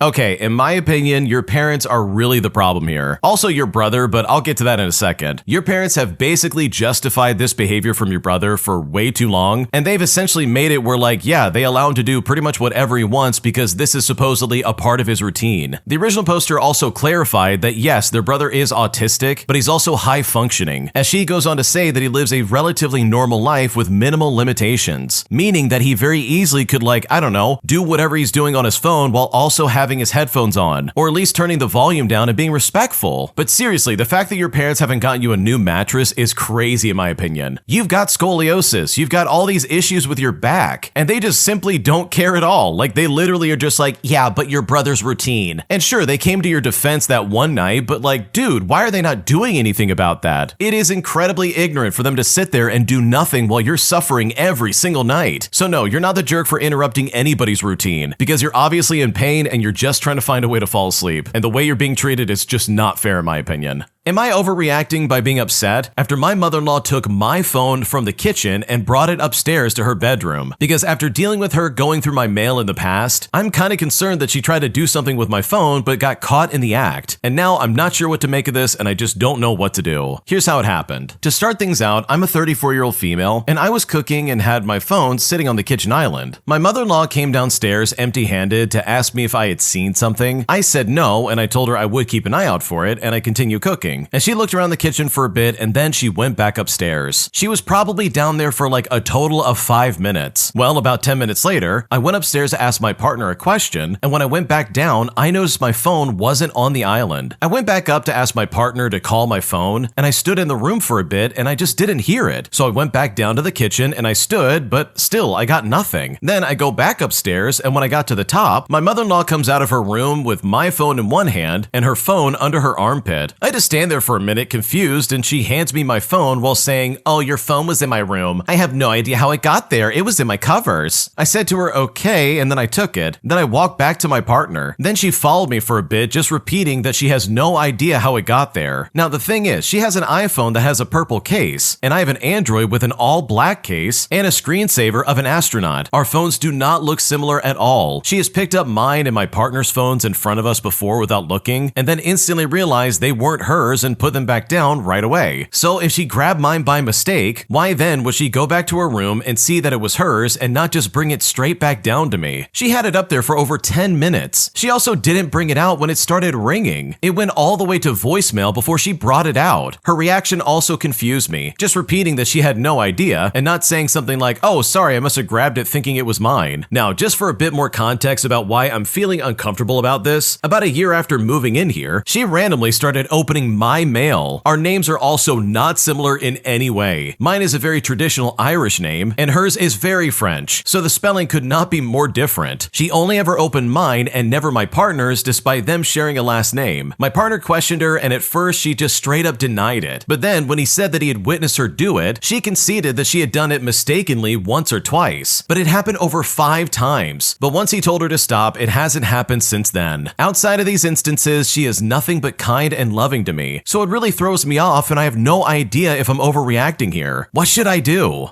Okay, in my opinion, I don't think you're overreacting, but I really do think your mother-in-law was trying to go through your phone. She already got caught once trying to go through your mail, but now she's grabbing your phone and running off with it, and that just seems a little bit sketchy. So she's either got early signs of dementia, or she's absolutely trying to go through your stuff, which is also a bad scenario. So no, I don't think you're overreacting at all. I would be very pissed off if someone took my phone and didn't give it back right away, especially if my phone and their phone literally couldn't be any more different. Am I the jerk for refusing to apologize after I called out my friend for blatantly and openly flirting with my boyfriend? Because right now my friend is saying that I embarrassed her despite the fact that I know what I saw, and at this point I'm not sure what to do. Here's what happened. I'm a 24-year-old female, and I've been dating my boyfriend, who I will call Ryan, for about a year. Things have been solid. He's not perfect, but he is consistent, respectful, and he's never given me a reason to question him. My friend, who I will call Sasha, has been in my life ever since high school. We've had our ups and downs, but I've always considered her one of my closest friends. Well, recently she's been acting weird. It started really small. Little comments, like when I'd mention Ryan, she would say stuff like, "Oh, he's actually really cute. You're so lucky. Oh man, you did so good." Which is fine in and of itself. I mean, compliments happen. But then it started feeling less like compliments and more like testing boundaries. Whenever we would hang out as a group, she would sit right beside him. Not near him, mind you, but beside him. She would laugh too hard at his jokes. She would touch his arm while talking. She would ask him questions like, "Oh, what's your type?" or "What kind of girls do you usually go for?" And Ryan would just be polite because that's his personality. He's not the kind to be rude, especially to my friends. But I could tell he was uncomfortable because he would look at me like he needed some help. But the moment that really made me snap happened last weekend. We were at a small house party with friends. I went to the kitchen to grab some drinks, and when I came back, I saw Sasha sitting way too close to Ryan on the couch. Like their legs were almost touching. She was leaning in, talking in that soft voice girls use when they want attention, and then I heard her say something like, "Oh, you're honestly boyfriend material. Whoever ends up with you is so lucky." And I honestly just stood there for a second like, okay, is this even real? Ryan laughed awkwardly and shifted away, but Sasha didn't stop. She kept going. I then walked up and I said, "Sasha, are you seriously flirting with my boyfriend right in front of me?" And when I said that, everybody went silent. Sasha immediately acted shocked and said, "What are you talking about? I'm just being friendly." But I told her no, friendly is not sitting on top of him and complimenting him like he's on a dating app. She then rolled her eyes and said I'm insecure and embarrassing myself. And that's when I said something I probably should not have said out loud, but I meant it. I told her she's not a friend. She is a snake, and she's been doing this for weeks, like she's trying to see what she can get away with. She then got up and stormed out, and now she's texting me saying I humiliated her and accused her of something disgusting, and now she's demanding that I apologize for calling her names and making a scene. So seriously, am I the jerk here? Because I know what I saw, and honestly, I'm pretty pissed off about it. Okay, from the sounds of it, it really seems like Sasha's at fault here. I don't think you're the jerk at all. She knew what she was doing. She saw that you weren't in the room and decided, oh, I'm gonna get right up on this guy. I'm gonna get right up on him, I'm gonna corner him on this couch, and I'm gonna get really flirty. And by the way, she absolutely has a thing for Ryan, and you were smart to catch on by saying that, yeah, she was definitely flirting with him. So no, you're not the jerk for calling her out. I think this absolutely needed to be done because your friend was being creepy and it was clearly making your boyfriend incredibly uncomfortable. My girlfriend lied to me about being alone in a hot tub when we were at an Airbnb together with another group. And now, after pressuring her to tell the truth over and over again, the truth is slowly coming out, and I'm honestly starting to think that something may have happened. And at this point, I'm not sure what to do. Here's how it all started. Okay, so my girlfriend and I were in an Airbnb with some other people. She stayed up until 5 in the morning in a hot tub getting drunk. At first, there was a few people, but it ended with her and another guy. She came back to our room and I confronted her about it, but she lied about it just being them. A week later, we had a few conversations about the boundaries on that, and I really thought that we made up. But I then found out that she messaged him the next day apologizing for last night and then deleted the message. She said she was just apologizing for kicking him in the shin while getting out. After more prodding, she said it was because she had her foot right next to his leg. When I originally confronted her, she yelled at me saying that I was crazy and there was other people there. But after I asked about it again, she again got defensive and upset, saying if I don't trust her, then what are we doing together? So seriously, can I move past this lie? In the bottom of my heart, I don't think she cheated, but I'll never know because she lied about everything about that night so far. What should I do?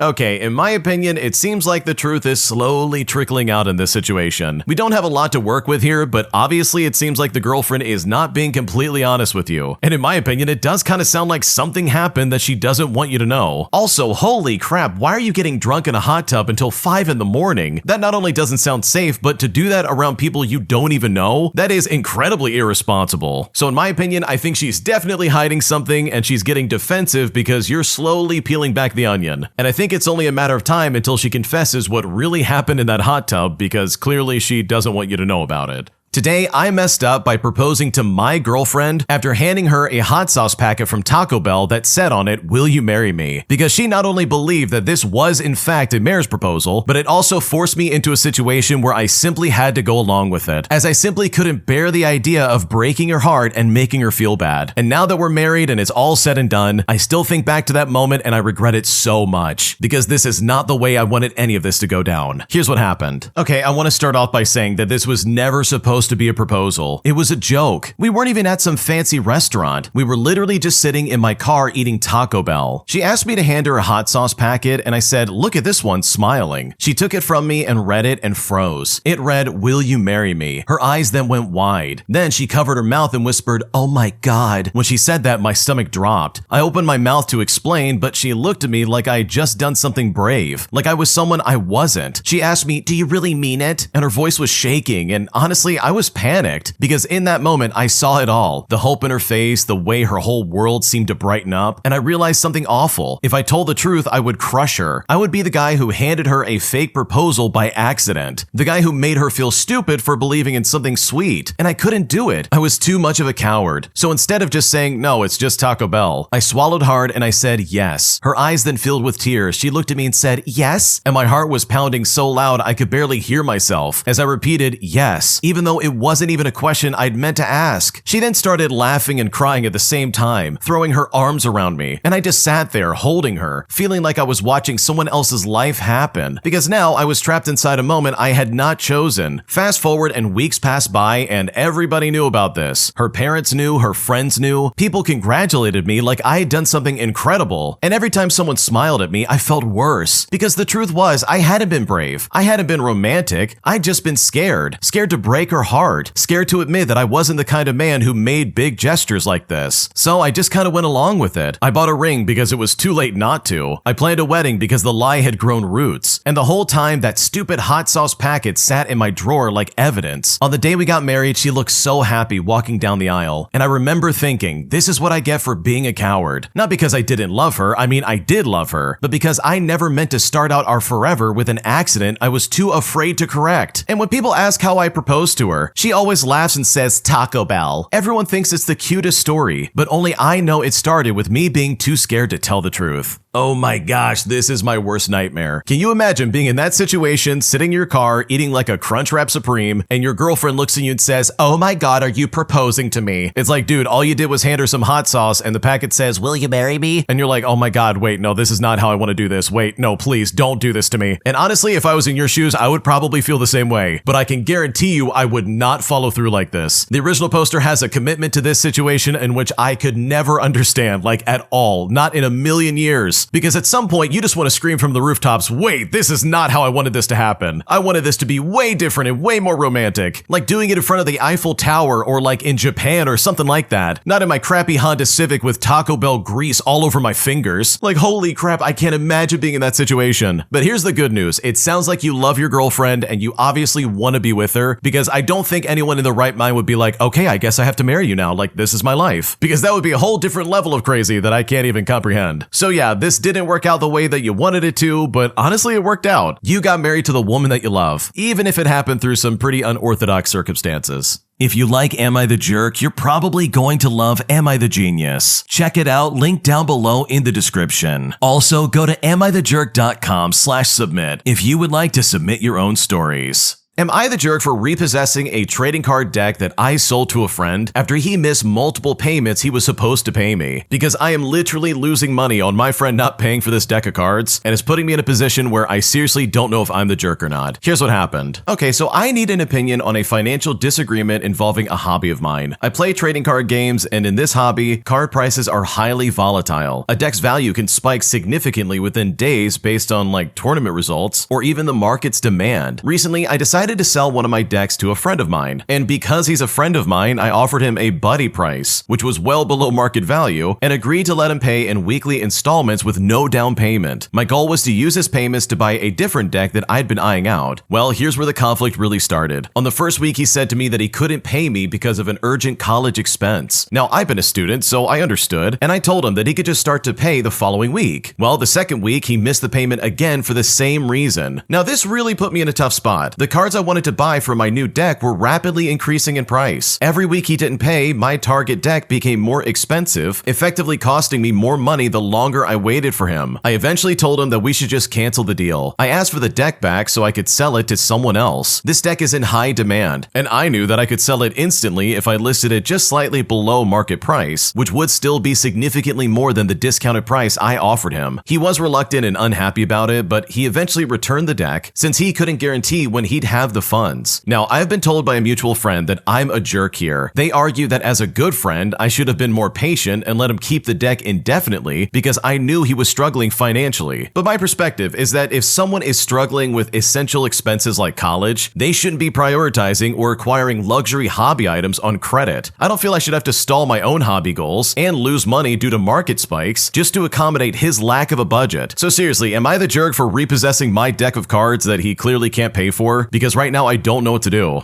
Okay, in my opinion, I don't think the original poster is the jerk at all here. At the end of the day, this is business, dude. The original poster's losing money here, like actual real-world money for their hobby, and they're like trying to recoup the cost in some way. And if you're not in the business of trading card games, then let me tell you something. Cards go up and down in price all the time. Sometimes it can be so skewed in a different direction so fast that you're just not even ready for it. So I don't blame the original poster for being urgent about this and being like, dude, come on, you gotta give me the money like you agreed to. So no, your friend's wrong. You absolutely shouldn't have given him this deck indefinitely. Like, that is so stupid, because the original poster is right. If they're struggling with college, they should not be playing trading card games. Their friends' priorities are completely mixed up, and that is absolutely not the original poster's fault. Am I the jerk for uninviting my friend from my birthday trip after she made a shared expense spreadsheet without asking me first? Because honestly, this was one of the most annoying things I've ever dealt with in my life, but my friend is nonetheless incredibly pissed off at me, and I seriously don't know what to do. Here's how it all went down. Okay, so I'm turning 30 next month, and I planned a weekend trip to the beach with 4 close friends. I organized everything. I booked the Airbnb, I made restaurant reservations, I even planned the activities. Well, my friend, who I will call Tara, sent the group a spreadsheet yesterday dividing all expenses equally 5 ways, including things I already paid for like the Airbnb deposit. So I said, wait a second, I paid for the Airbnb as my contribution since I organized everything. Tara then said that we should split everything equally, including my planning cost. The spreadsheet also had a line item for Tara's gas since she was driving. I said, okay, but I'm also driving and I didn't add my gas. She then said she's driving further, so hers counts. She calculated her planning time, researching restaurants, at $25 an hour and added that to the shared expenses. I said, you can't charge us for time you volunteered, but she said her time has value. The spreadsheet was so detailed, it included splitting the cost of birthday decorations I bought for myself. She wants me to reimburse everyone 1/5 of my own birthday decorations. Well, I told her this is ridiculous and that she is uninvited, but she said I'm being unreasonable and that fair is fair. I said fair would be everyone contributing reasonably, not itemizing everything, including my own birthday surprise. Well, Tara's now telling people I invited her over wanting things fair. So am I actually in the wrong here? Because right now I don't know what to do.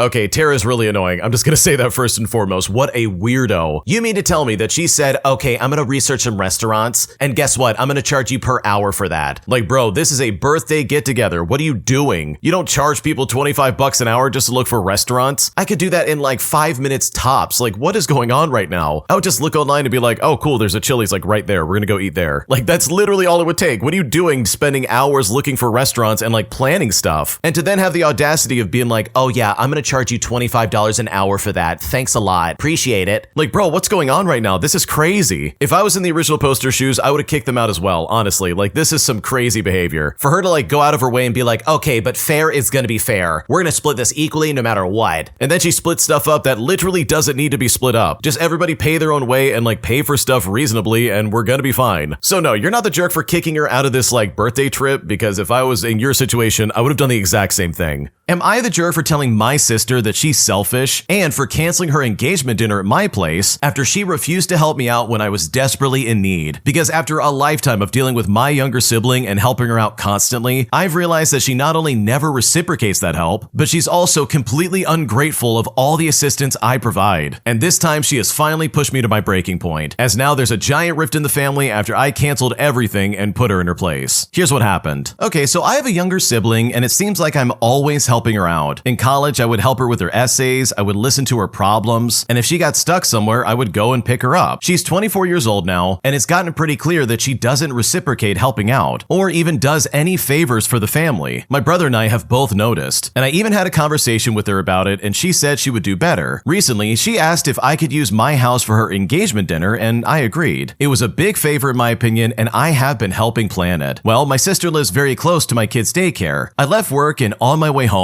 there was a huge crash on the highway. I wasn't moving at all, and it literally took me 4 hours to get home. My husband was also stuck in it. The daycare also called asking where I was, and I told them that I'm trying to get there. Now, for reference, they bill an extra $100 every 30 minutes you're late. So I called up my sister, and I asked her to go and pick up the kids and just hold them there for a few hours until I can grab them. But you know what? She told me no, and that she wanted to relax tonight. I told her, seriously, I really need her to do this favor for me because I am stuck in traffic and it didn't seem like I would be moving anytime soon. I told her I would Venmo her the money for the daycare, but please just pick him up. But once again, she told me no and hung up on me. I ended up calling my mother-in-law, who was an hour away, and she was able to pick up the kids and stay at our place until we got back at about 9 o'clock at night. Like, I'm not even kidding. We were in traffic for 4 hours. And if I'm being completely honest, I have been pissed off ever since this happened last Thursday. I have helped her over and over again, and she couldn't even do me this simple favor when she is literally 10 minutes away away from the daycare all because she wanted to relax. I talked it over with my husband, and both of us agreed that we were done helping her out. So I sent her a text message that said, hey, family is supposed to help each other out. And it's become clear that she only ever wants help and is not willing to help out anybody else. And it's here that I told her that I will not be hosting her engagement party, and I will not be doing her any favors anymore. Well, after I sent that, she called me back and we got into this huge argument where I straight up called her selfish and she called me petty. So seriously, I want an outsider's opinion here because I am so pissed off about this whole thing, and honestly, I don't know if I'm the jerk or not. What should I do? Okay, bro, you've got to be kidding me right now. Your younger sibling sucks, like, across the board. You're telling me she lives 10 minutes away and she couldn't go down there, pick up the kids, and save you some money? Because seriously, her selfish decision cost you at least $100. And can you imagine what would have happened if the mother-in-law wasn't able to be there and pick up the kids and take care of them? That would have been hundreds of dollars straight out of your pocket, all because your younger sister can't be bothered to get up and go get them. Like, oh my gosh, that is so infuriating. And you know what? I absolutely can believe this because I've seen this firsthand from other people where siblings just don't go to bat for each other and they just simply don't care. And it sucks because then you're in situations like this. You've helped your younger sibling with so many things and yet they refuse to reciprocate at all, like period. So no, with all things considered, you are not the jerk for canceling this. Your younger sibling has no right to get any kind of favors out of you, especially if they're going to treat you like this, because they would still have their engagement party at your house if they had simply stepped up and took care of those kids for just even a little bit of time. Because my God, it is so selfish of them to not do anything about this and basically say, no, I want to relax instead, because that in my opinion is completely unacceptable. Am I the jerk for leaving my friend's birthday party early after they kept clowning me in front of literally everybody? Because now they're saying that because I left, I embarrassed them in front of everybody. And right now, I'm honestly not sure if I'm in the wrong. Here's how it all started. I'm a 20-year-old female, and this happened last weekend at my close friend's birthday party. There was like 8 of us in total there, and these were mostly mutual friends from school. We've been tight for years, and we roast each other all the time, so I didn't think anything of it at first. Well, about halfway through the meal, she starts telling these funny stories about me, only they definitely were not funny. The first one was about how I failed a math subject last year and had to retake it. Everybody laughed and I just kind of brushed it off, thinking, okay, whatever. But then she brought up my last breakup and started joking about how I was down bad for months. And that one hit different because I had told her that stuff in private. I just sat there awkwardly. I fake laughed because I didn't want to make things awkward and weird on her birthday. But after that, I pulled her aside near the bathroom and I told her to chill and stop putting my personal stuff out there. When I said this, she just laughed and said that I was being too dramatic and that everyone was just joking around. I then went back to the table thinking it was done, but no. 10 minutes later, she starts again. The same vibe with even more details. And at that point, I felt mad disrespected. So when the check came, I paid for my food, I told her happy birthday, and I dipped. I didn't announce it, I didn't argue. Instead, I just left. Well, now she's blowing up my phone, saying I embarrassed her by leaving and that I should have stayed since it was her birthday. A couple friends are on her side saying that I was being too sensitive, and others are saying that she crossed a line and should have stopped the first time. I didn't want to start drama, but I also wasn't about to sit there and get clowned all night. So am I the jerk here? Because this honestly is so frustrating. Okay, I don't know about you, but I've been in this situation before where you're either the one getting made fun of or someone else is getting made fun of at their expense, and it is so awkward. And I've got to confess, when I've been in that situation watching someone else get roasted, I've always just kind of laughed along and been like, okay, maybe this is like a personal joke of some kind, or some kind of like inside joke maybe I don't know the details about, where eventually you find yourself in the crowd laughing at this person when you're not really sure if it's like okay or not. You're trying to read the room, you're trying to gauge if this is like in good fun or if this is actually mean, and you can't really get a call one way or the other, only to then find out after the fact that, yeah, this person was being a jerk to the person they were roasting. Like, I've been in that situation and also in the other one where it's like, dude, you are roasting me for no reason. And if you've ever been in either one of those, then you know it sucks. It's not fun to be treated like that in front of everybody, especially for private, personal stuff that you don't want other people knowing about. So with all that in mind, I think the original poster did the best thing possible here. They literally said, okay, I'm going to remove myself from this situation and just move on, because good Lord, I'm not going to be talked to like this.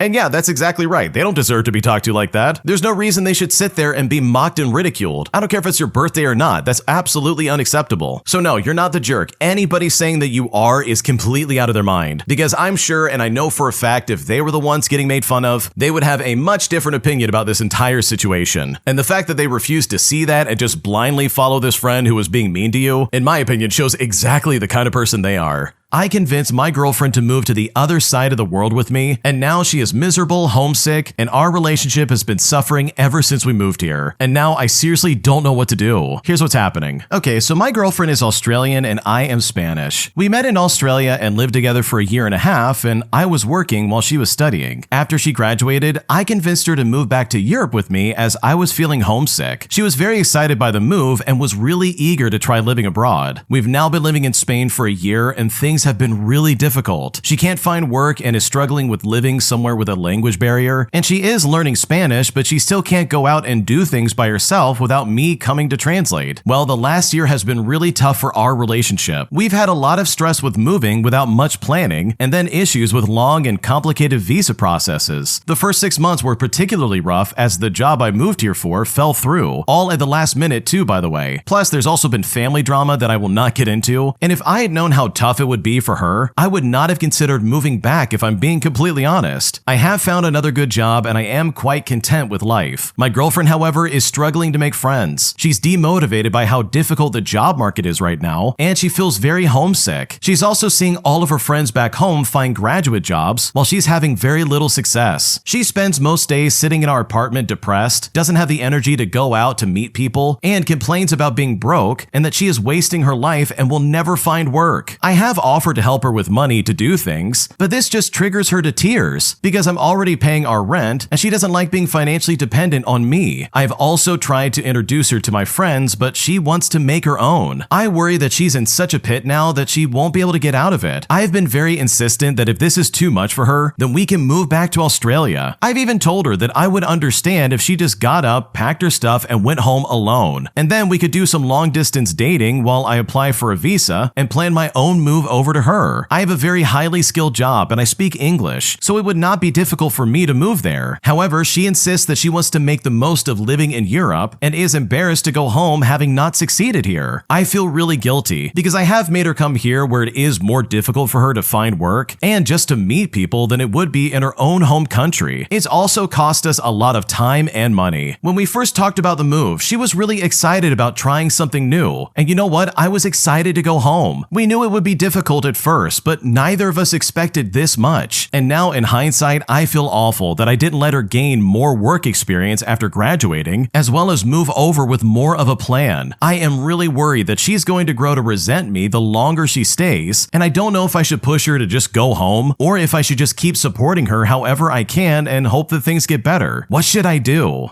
Okay, honestly, I think one of the biggest hurdles here, at least from what I'm noticing, is the fact that she is not understanding Spanish, which by the way is a huge deal. If I moved to like Sweden and was expected to learn Swedish all of a sudden, I would be incredibly depressed. I'd be like, dude, I want to go home. I don't know what I'm doing here. I literally can't even go to the store and buy some food without someone helping me. Like, bro, I don't know this language. So it totally makes sense why she's sitting there saying, dude, I'm depressed, I'm homesick, and I don't want to be here. So I think putting her in like some kind of program to learn Spanish from like a local or some kind of like university of some kind, that would do a lot of good for her. Because seriously, as soon as she crosses that language barrier, a lot of small things are going to get easier for her in general. And yeah, I totally understand. This is a hard task. It's not going to be as easy as like, oh yeah, just learn Spanish real quick. It's not a big deal. Like, I think it's completely possible, but it's gonna take some time. But hopefully there's some kind of solution that keeps you guys together and makes her just a little bit happier on a daily basis. Because I can imagine this is probably incredibly frustrating. My girlfriend of nearly 1 year is constantly telling me that I need to apply for better jobs because in her eyes, I'm not doing enough. But despite the fact that I make well over $100,000 a year in a really good job, she still says that I'm not doing enough, putting me in a scenario that honestly feels very degrading because right now I don't know what to do. Here's what's happening. Okay, so we are in a distance relationship for almost a year now, but we see each other every weekend. And for reference, we're about 2.5 hours apart. I do engineering work from home and I make about $120,000 a year. My girlfriend's a dentist and she says she makes over $200,000 a year from the business. Her biggest issue with me is that I don't make enough money. I have a very good, generally low-stress job where I get to work from home every single day. It is 100% remote, I get good benefits, I have a 401k, etc. I live in a house I purchased by myself and she lives at home with her parents. Look, I've done the whole ambition thing. I have a PhD in chemistry, and no, you won't make nearly what I make if you go for a job in academia. It sucks. I made $55,000 $10,000 a year as a professor in academia before I found this job. Any job where you are required to get a good education is just going to be taken advantage of because the people paying you know that you're doing it because you love whatever field you're in. So after she threatened to break up with me if I didn't get a better job 3 times, I finally caved. I've been applying for jobs that have a salary range that's usually about $95,000 to $140,000. Considering I only have 3 years experience in my current job, I doubt I would be anywhere near the top of that range even if I were able to get an interview and be selected. Now, there are only so many jobs I can do that are remote. I've applied for jobs at all the companies I've been exposed to, and honestly, I'm running out of jobs to apply for. I've also been rejected for every single one. I've also tailored my cover letter to every single one of them. I'm doing what you're supposed to do. But when I say this to her, she says, well, you're supposed to call the company after a week if you don't get a response. But I'm applying to multi-billion-dollar companies. There are no numbers you can call that will get you to a person for something like that. I tried explaining that to her, but she just doesn't understand. So then I applied for an in-person job at my local place that could possibly have made more money, and she got angry with me because if I got an in-person job down here, that means I would never move up to where she lives. And this assumption is because she has her own practice, and I would end up having to move up there if we were to end up together. So she said she wants me to do more work on the side. She wants me to start a repair company for one of my hobbies. She wants me to do temporary teaching opportunities, all of which will pay significantly less than the hourly rate at my current job. I could ask for more hours during the busy season, and I often work about 60 hours a week during the busy season as it is, so I do end up making more money than I've said. And if I'm being completely honest, I feel like she's naive and sheltered. It's also worth noting that I am her first relationship of more than like a month. She thinks people make a lot more money than they do, and she doesn't think that I make good money. She doesn't believe me when I show her the statistics that the median household income in the United States is just above $100,000, let alone per person. I've tried telling her that I despise applying for jobs, that it makes me miserable. Then the other day she gets angry with me that I'm not happy while applying for jobs. We've read relationship books together, and one of the rules is love the person your partner is now and not their potential. Even though I've shown this to her multiple times and read it with her, she still constantly brings this up nearly every week. She also gets angry when I don't have time to buy her things or make her things. And of course she will deny this, but after a nearly week-long fight, the only thing I could get out of her as to why she was upset was her saying, well, if we broke up, what would I have from you that betters my life? And I took that to mean, I want you to buy me more things. Mind you, in our year together, I have designed and built multiple things for her, and I've built an entire bicycle from the frame up for her. I constantly bring her little fun things for us to do together, like a flower Lego set or something similar, and she has a ton of fun doing them, but it's almost like she forgets about that sort of stuff constantly. She's also berated me in the past for spending too much money. The way I would describe my position in this relationship is literally being stuck between a rock and a hard place. For example, months ago, I was going thrifting a lot, and by a lot, I mean like once a week, and maybe spending like $50. And she actually got mad at me for spending money that you don't need to be spending at thrift stores. And it's like, okay, fine, no more thrift stores. But then a month ago, she gets mad at me because I'm not bringing her thrifted gifts constantly anymore, because I'm not even going to thrift stores anymore. Like, what is happening? What do I even do about that? Because right now, I don't know what to do. No, I'm not happy applying for jobs. I genuinely do not believe that I would be offered any more money than I currently make, even if I would somehow get an offer. And a lot of these jobs are not 100% remote, so I would be traveling more and I would be more unhappy. I feel like I'm in a good position, and I am afraid of losing my job while trying to look for others. So seriously, how do I get through to her that applying for jobs is making me miserable? And if she continues to ask me, I'm going to leave her. And yes, I've tried telling her those exact words, but it honestly just constantly gets ignored, because right now I feel like I'm at my breaking point.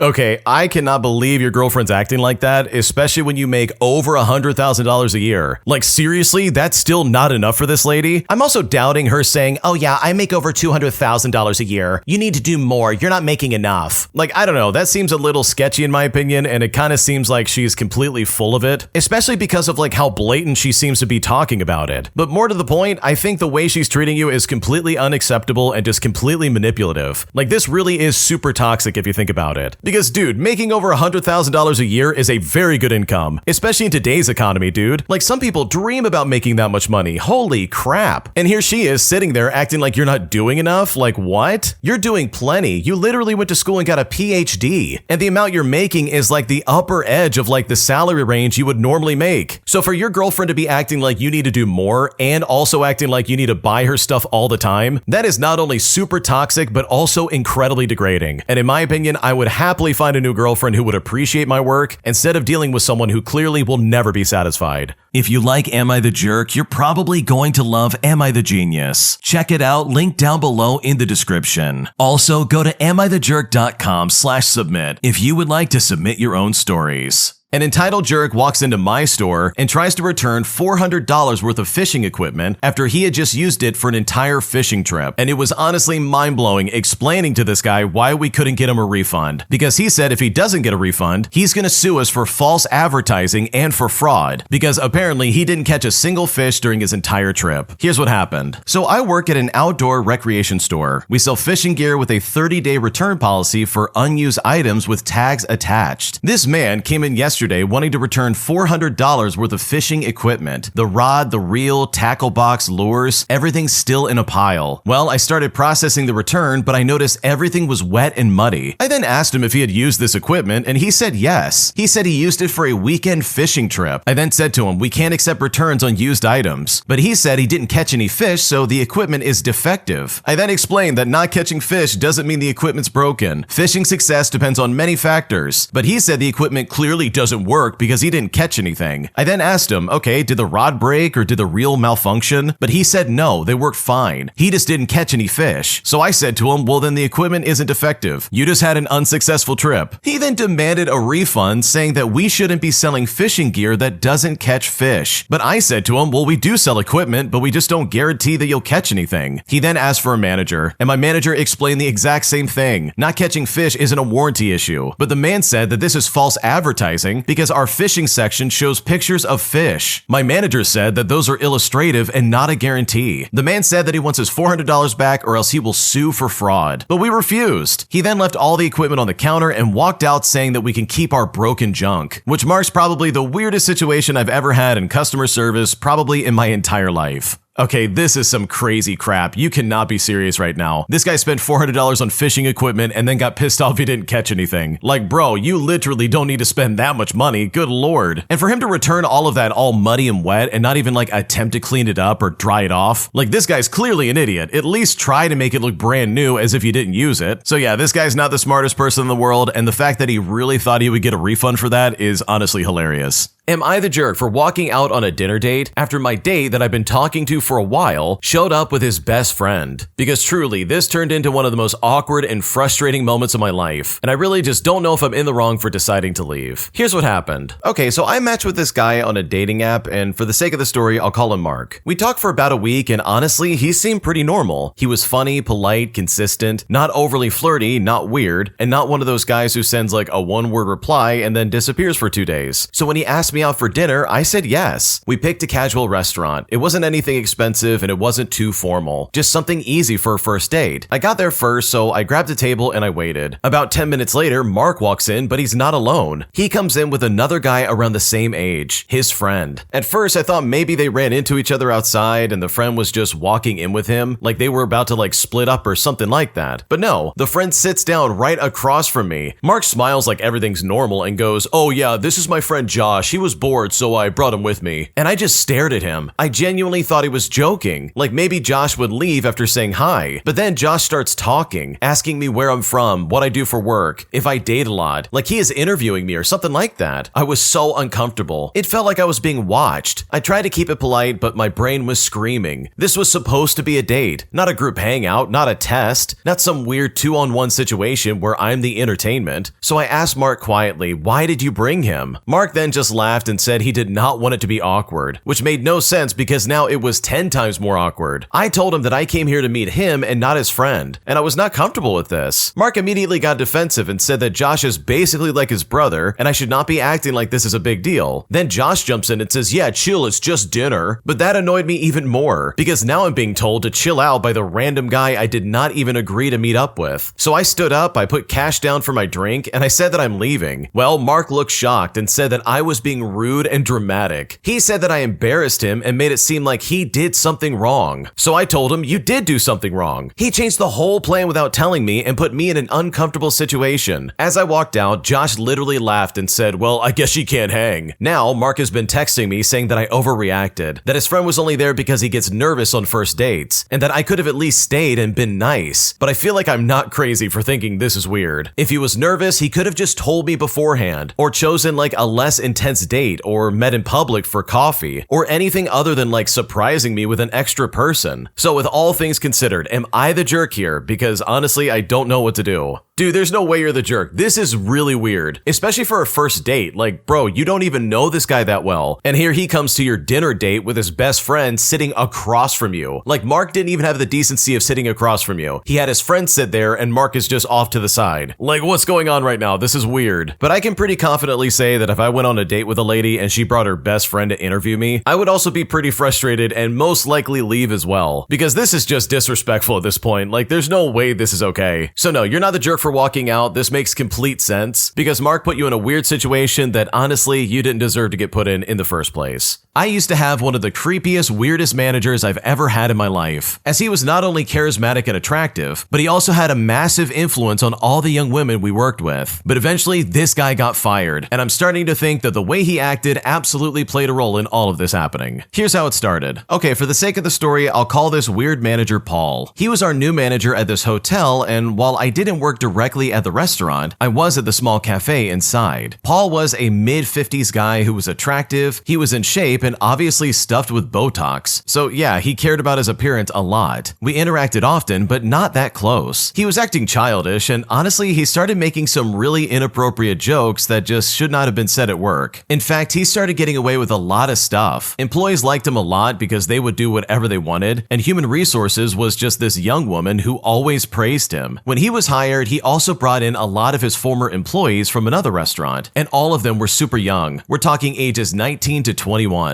I had to work briefly with one of the employees he brought in, and she was around 20 years old. She started calling him creepy, and how he was acting weird at the previous job. And I'm not sure why she was saying that, especially when he got her the job, but eventually she ended up quitting. Then another 19-year-old would leave Paul heart notes on his desk and call him her favorite papa person and call herself Kitten. I knew who she was, but I was told our boss treated her like she was his own child. Then Paul was trying to promote hard this other young employee who went from being a hostess all the way to being a lead server, and then was an accountant with no experience. And lastly, he was close to the assistant manager who was in her early 20s. She would call him nicknames, and when he had a work meeting, he started making pregnancy jokes with a female manager. My coworkers were just laughing, but I really thought it was weird. But later on, he was fired and all these other girls quit the workplace. So it maybe makes me wonder, like, what was all of this about? Was it possible, like, favors on the side, if you know what I mean? It all seemed very weird and not normal in the slightest, and it's something I don't think I'm ever going to forget anytime soon.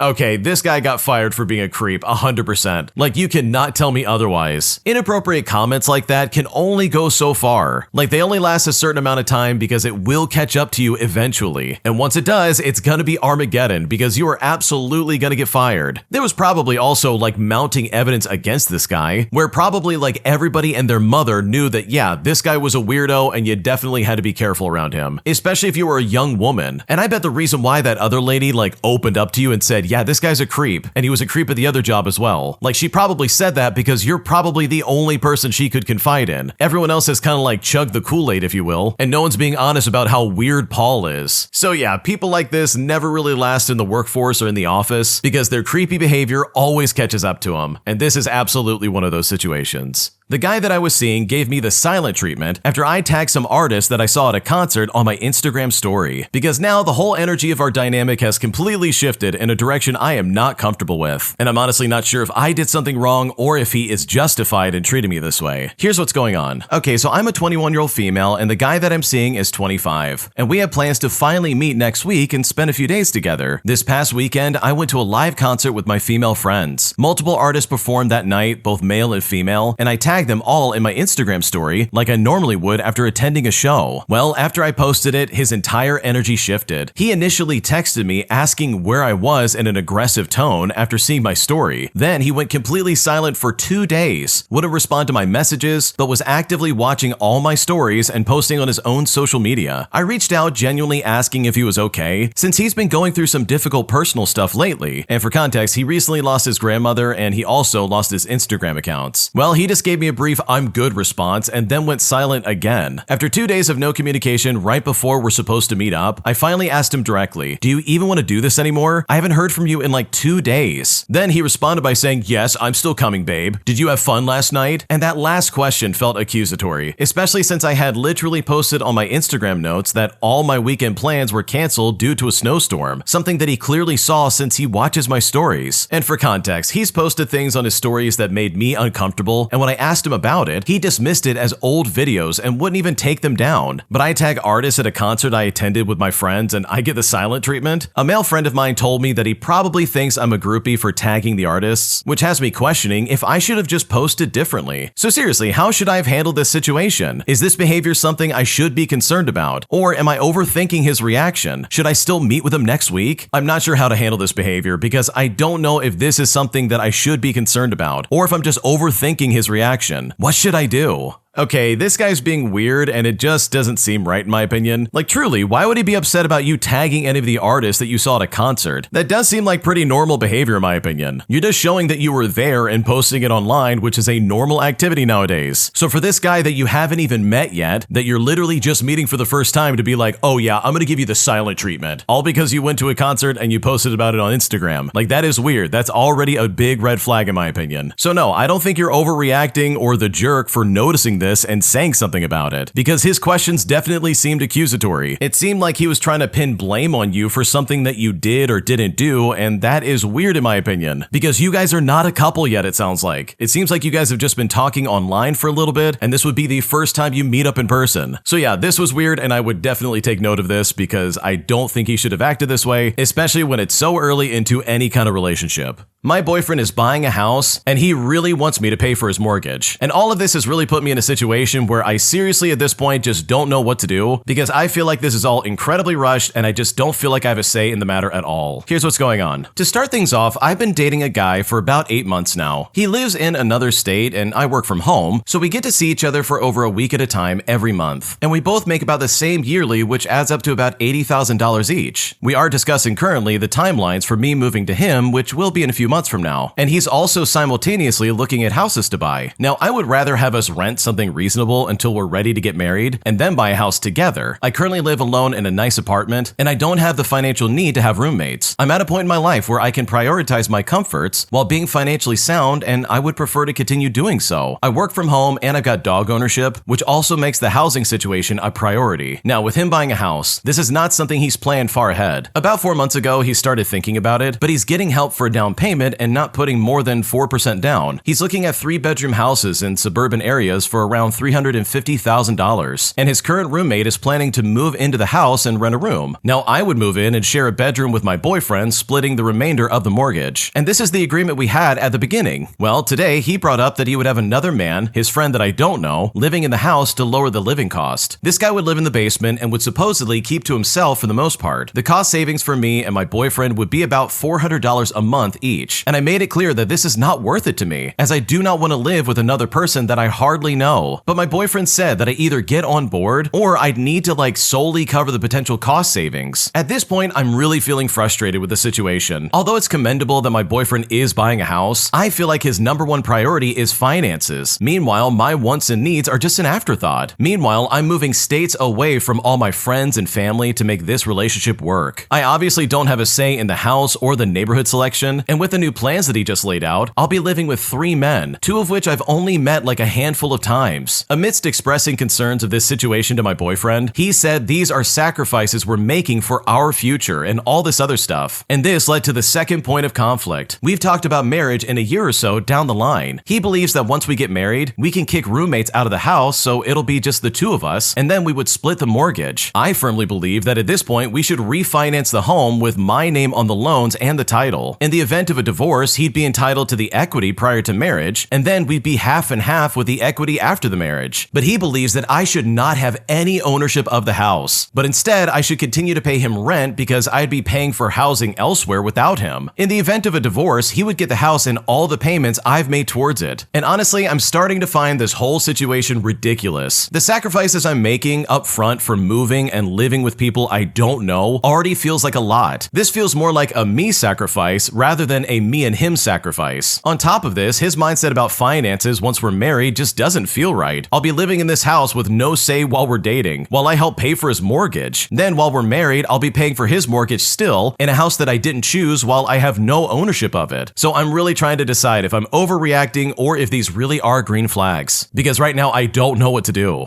Okay, I think there's red flags all over the place, but mostly due to the fact that this guy is like, oh yeah, you're gonna keep paying my mortgage, and no, you can't have any ownership after we get married. What are you, crazy? I get to keep all of that. That alone would make me be like, dude, I'm not moving in. This is not gonna work. And also, I totally understand where you're coming from. Having a roommate that you don't know and some guy just living in the basement, that is not ideal circumstances. So no, you're not overreacting. This is a weird situation, and I don't blame you for being hesitant. An entitled boomer had a meltdown at Taco Bell as he literally started screaming at people who didn't even work there, demanding to know if there was a menu he could order from, refusing to accept the fact that he had to order from the electronic screen literally 5 feet away from him, putting me in one of the most entertaining situations I've ever seen in my life because this guy was really a piece of work, and I honestly am so glad that I was there to witness it. Here's what happened. Okay, as the title suggests, I watched a full boomer meltdown at Taco Bell the other day. I walked in behind a Loomis employee who had an armored car parked right out front, and this guy had a Loomis patch all over the place with his weapon on his hip, etc. And I noticed on the door there was a handwritten sign, and the sign said, "We will be open by 11 o'clock due to callouts. Sorry for the delay." This particular Taco Bell has recently remodeled, and they have 3 of those electronic order boards at the front rather than a cashier. So I went and I ordered, and the Loomis guy goes behind the counter to where he normally goes to pick up the money. I complete my order, and then I go sit nearby to wait for my order. And it's at this moment that the entitled boomer of this story walks in. He looks around a while, looking at the counter, at me. He walks to the order machine, looks around and sees the Loomis guy behind the counter, and then finally says to that guy, "You guys don't have a menu anymore?" Now the armored guy is visibly perplexed because this guy literally can't figure out that the guy in the BP vest with a weapon on his hip and a heavy-duty money bag doesn't work there. He says to them, "Well, I wouldn't know, I don't work here." The entitled boomer then responds by saying, "Yeah, you don't work here, but you're here working. You don't know if you have a menu anymore?" The armored guy then says to him, "Look, dude, I don't work here." But the boomer's not having it. He literally says, "Yeah, I saw the sign you're filling in. You can't tell me where the menu is." The armored guy then looks at me like, "Are you seeing this crap?" And then says to the guy, "I don't know." And he points to the logo on his shirt and then does this kind of like minor flourishing thing to draw attention to the fact that, yeah, he clearly doesn't work here. In fact, he even repeats it by saying, "Dude, I don't work here." The entitled boomer then says, "Well, do I gotta use that thing to order, or can you do it for me?" But the Loomis guy says, "Sir, I'm the armored car carrier. I don't work here." At this point, the entitled boomer is now shaking with frustration. He walks away from the counter, looks around again, lets out a scoff, and then goes back to the counter just as my food comes up. He glares at the employee bringing me my food. She's the only one there too, by the way, so she walks away to help the Loomis guy, which sends this boomer into an absolute rage. He then stomps off, pushing the glass door violently on his way out, and as I walk out to get in my truck, I see him speed across the parking lot, only to then realize that the exit he's at is a right turn only and he wants to go left. He then backs up, flies back across the parking lot, and then leaves the establishment. And the whole time this is happening, I'm sitting in my truck chuckling to myself because this dude didn't get his lunch because he couldn't understand that the guy behind the counter worked for the armored car carrier and not the restaurant, despite having walked by the armored truck literally twice. And it's honestly amazing how stupid this guy was because this is just insane behavior. Holy crap, talk about not reading the room. Like, what is going on right now? First of all, if you're picking fights with people in Taco Bell, your life has fallen apart. I can confidently say that. Like, this is just sad if you think about it. Because what's really happening here is that that this boomer does know that you have to order from the electronic menu, but instead of doing that, they're just being lazy and saying, no, I want to be difficult. I want you to order it for me and nobody else. Like, come on, dude, that is so annoying. Just order from the screen like everybody else and wait your turn. You're not going to get special treatment at Taco Bell. So yeah, this is hilarious. I love the fact that he couldn't differentiate between a Taco Bell employee and someone who works somewhere else, when the evidence quite literally could not have been more glaringly obvious. If you like Am I the Jerk, you're probably going to love Am I the Genius. Check it out, link down below in the description. Also, go to AmITheJerk.com/submit if you would like to submit your own stories. My partner's family is demanding that we move out just so her brother can move in, who is incredibly irresponsible. And right now I'm feeling a certain type of way about this, and I'm honestly starting to feel resentful. And I'm not sure how to handle this because right now I don't know what to do. Here's what's happening. To start things out, my partner and I have been renting a townhouse for a little bit over a year. The house technically belongs to my partner's father, who moved abroad and has largely abandoned responsibility for the property. My mother-in-law holds power of attorney for the house and manages it. During our stay, we've consistently paid rent on time and handled many issues tied to the home, including maintenance problems and a service notice from the condo board threatening legal action due to unpaid condo fees that existed well before we moved in. We've treated this place as our home and invested time, money, and effort into maintaining it. Recently, my partner's brother and his fiance ran into financial trouble. Both are currently unemployed or underemployed, and their lease is ending soon. And they have a large number of pets, namely a large dog, multiple cats, guinea pigs, reptiles, and some fish. So because of this, they've said their housing options are extremely limited. But here's the thing, they were offered alternatives: a rundown trailer by my fiance's parents, or moving into my mother-in-law's basement, which is small and far from public transportation, which is a big deal because neither of them drives. But they said that neither option works for them. At a recent family meeting, my mother-in-law asked my partner and I if we would be willing to move out of the townhouse and into the basement instead, so his brother and fiance could take over the townhouse due to the sheer number of pets they have and their need for public transportation.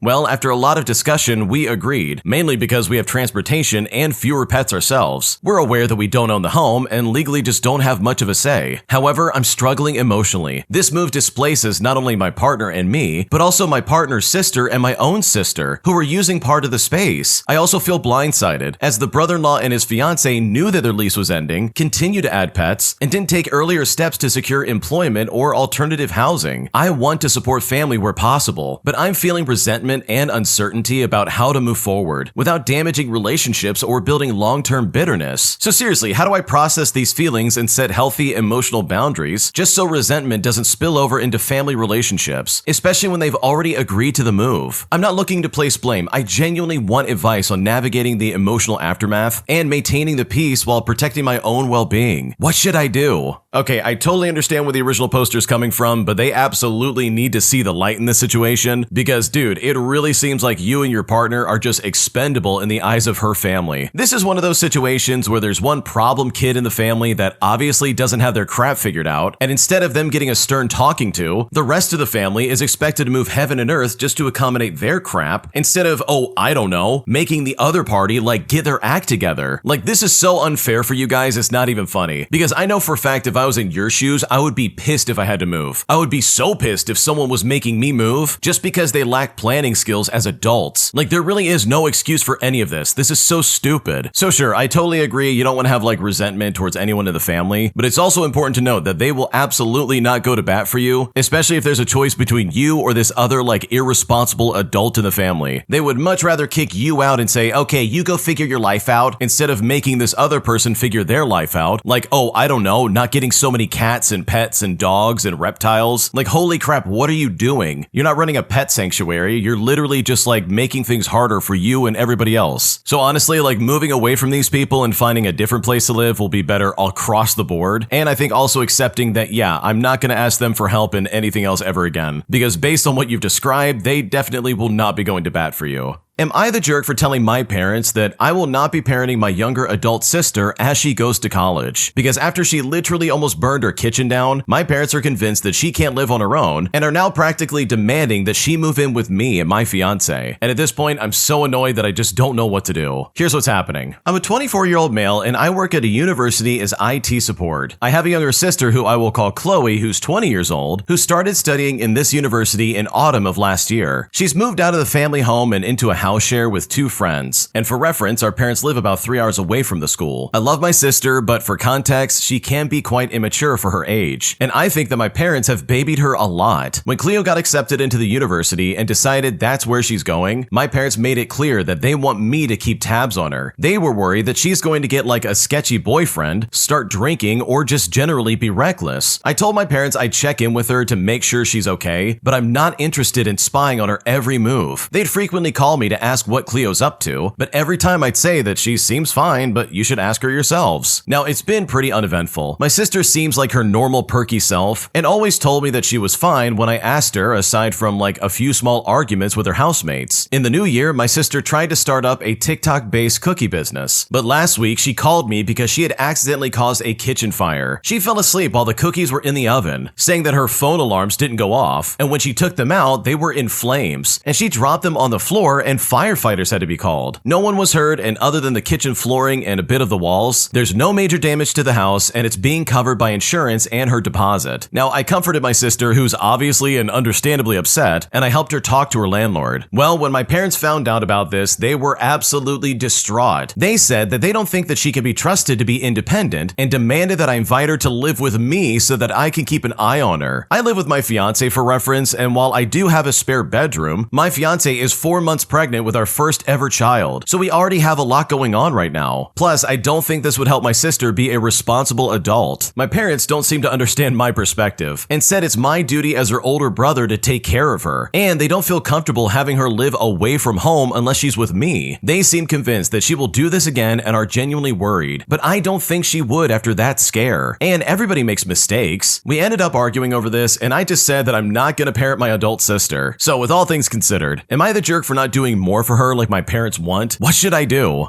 Okay, in my opinion, I am right on the original poster side. There's no way in the world I would ever want to baby a younger sibling like that, let alone let them in my house and live with me just because my parents are worried. Like, dude, I don't think so. That is not happening. That's incredibly intrusive and just very weird. And also, if you didn't think she was like mature enough to go to university, well then congratulations, that's literally your own fault for raising her in a way where it's like, yeah, she can't take care of herself. So I just don't think it would be smart for the original poster to like take up that responsibility when the parents are the ones who failed entirely in the first place. So no, the original poster is not the jerk. They should not be expected to support their adult sister who's going to college and should be mature enough to be able to handle herself at the age of 20, because this literally does not fall on your shoulders, and anybody who thinks it does is completely out of their mind. Am I overreacting by suspecting my wife after she got a shady phone call at 1 in the morning from some guy she knew from university? Because right now things are just not really adding up, and I'm not sure if I'm at fault for even feeling this way. Here's what's going on. Okay, so my wife and I have been married for years, but we're going through a rough patch right now. We're having lots of arguments, we're feeling distant, that kind of thing. Last night, she went out cycling for about 2 hours, which is unusual because it was already dark out. She comes home, she barely says anything, and then jumps straight into the shower. A little while after she got in there, her phone rings at 1 o'clock in the morning from some guy that she claims is an old friend from university. I only knew because her iPad, which is synced up to her phone, started ringing in the other room, and the call got picked up almost instantly on her end, like she was expecting it or something like that. When I asked about it later, she said who it was and that he was just calling to let her know that he's visiting soon with his son. But she's never mentioned this guy before, and she didn't say anything about planning to meet up with anyone. Given our rough patch and the weird timing, this feels super suspicious to me. So seriously, am I overreacting, or is this really a red flag like I think it is? Because right now I don't know how to react. Okay, bro, this is absolutely a red flag. What is going on right now? Who in their right mind would have a phone call at 1 in the morning from some guy from university? Like, that screams, hey, I'm cheating on you and I don't want you to know about it. Now, obviously, you want to have way more evidence than just a hunch that something's going wrong, and you need some kind of proof to be like, yeah, you're clearly cheating on me. But from the sounds of it, dude, I would absolutely be suspecting that something's going on. So no, you're not overreacting. I think you're being smart by asking questions and trying to figure out why this guy's calling your wife at 1 in the morning. Because I don't care who they are. That is really sketchy and completely inappropriate.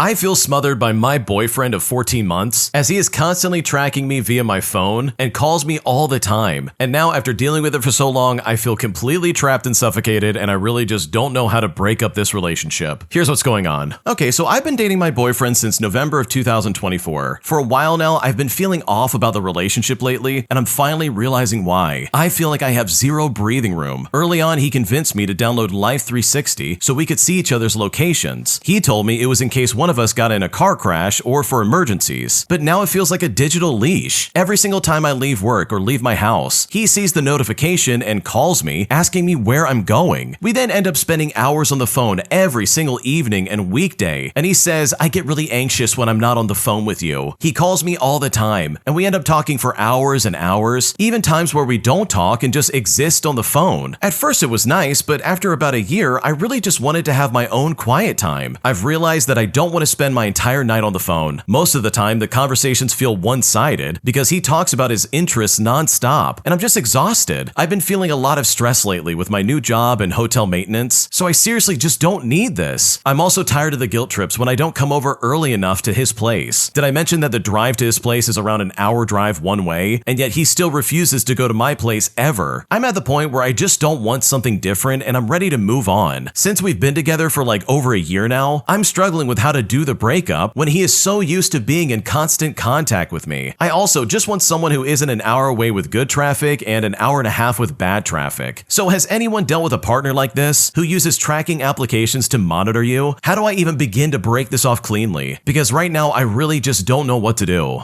Okay, honestly, I think the way your boyfriend's acting is completely intrusive, and I don't blame you for wanting to like break up with him, because this would really piss me off. Like, I would hate every second of this. Because seriously, I would definitely want some quiet time as well. Just sitting there on the phone constantly just to like hear each other breathe is really weird in my opinion, and nobody needs that. So I don't know if there's an easier way of doing this, but honestly, it kind of seems like this is gonna suck no matter what. So if I was in your shoes, I would probably just rip the band-aid off and get it over with as soon as possible, because I'm willing to bet that no matter how you put this, he's probably going to take it the wrong way, and that is really going to suck. Am I the jerk or even selfish for not wanting to share my lunch with my friends at college? Because every single time I sit down to eat with them, they practically take my lunch and eat it, all because it's a home-cooked meal and they miss that. Because now I'm really frustrated over this behavior, and I seriously just don't know what to do moving forward. Here's how it all started. Okay, so I joined college recently, and I met a lot of new people from different parts of the country, and I am reeling a bit from their social expectations. Most of them live in the dorms, so they eat at the college canteen, and I live close by, so I pack my own lunch, and if I'm lucky, my mom packs it for me. Well, without fail, every single time, all of them want a taste of my lunch because it's a home-cooked meal, and this is something that they all miss or whatever. I sit with about 2 to 3 people, so after they take their sample, I only have half or less than half of my lunch left. And I know that I should be more generous about food, but it really frustrates me because I wake up early to cook for myself, or my mother does, and I don't even get to eat a full meal half the time. I don't like asking my mother to spend more time and money cooking more food for all of them, and I certainly don't want to either.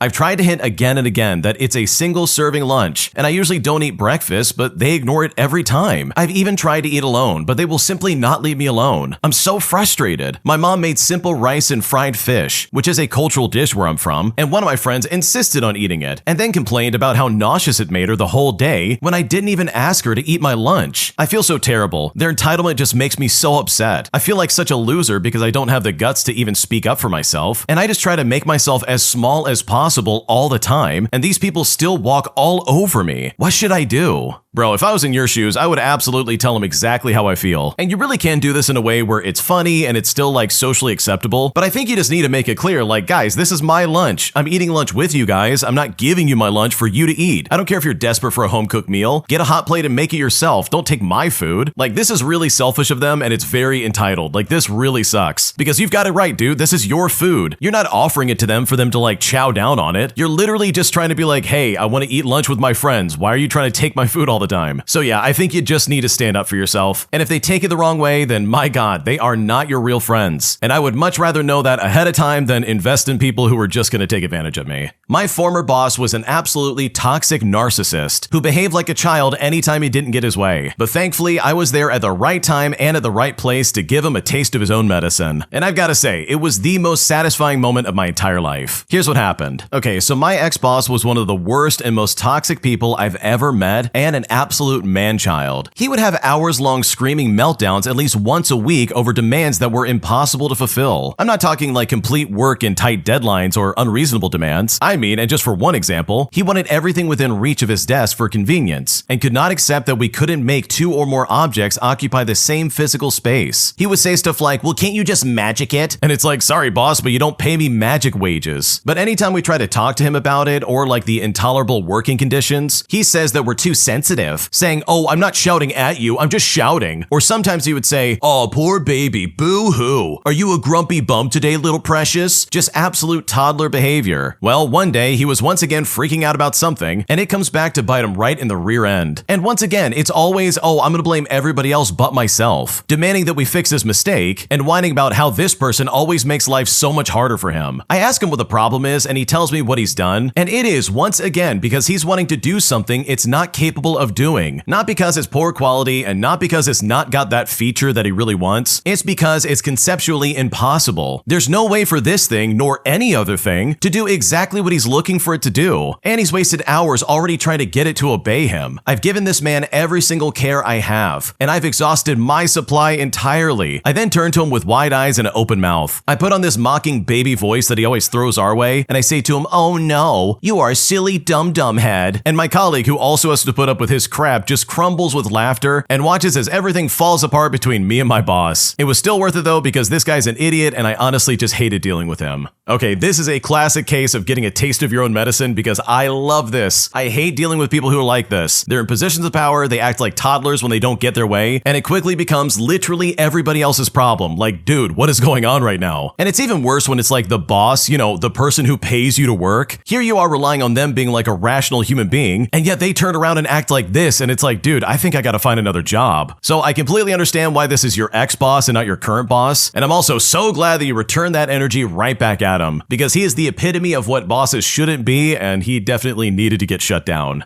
My best friend is bringing her new boyfriend to my intimate destination wedding with no plus ones. But after finding out the way he's treating my best friend, I honestly don't like her new boyfriend. And I'm struggling of how to tell her that I just don't want him showing up, because right now I don't know what to do. Okay, for starters, I'm getting married very soon at a destination city, about an hour away from where my best friend lives, who has been my friend for over a decade. Now, this is all gonna happen over 3 days. A day to come in, get married, and then celebrate. Now, I have no family, and my fiance's family doesn't approve of my race. So this ceremony is going to be extremely intimate, with quite literally only a handful of trusted friends. My best friend got into her first relationship with a new guy a few months ago. From what she's told me, he is very critical of her, and most people in her life don't approve of him. Well, just recently, she told me she's bringing him to keep her company during any downtime. Now, here's the thing. I do not want him at my ceremony, and I am confident that I can have that conversation, but I have no idea what to do about the rest of the time. For example, the night everybody arrives on day one in the city, I made a dinner reservation for the exact number of guests that I invited. But is it rude for me not to include him as well? Granted, I've never met this man before. I just heard about him from my friend, and I know I need to talk to her, and I would be justified in not inviting him to my wedding activities, but I don't even know how to broach the subject whatsoever. She's also leaving early on day 2 as well. I don't want to hurt her feelings. I mean, this is her first relationship, and she's really excited about it, but I don't want my first time meeting this guy, who I already don't think highly of, to literally be the day before my wedding or on my wedding day itself.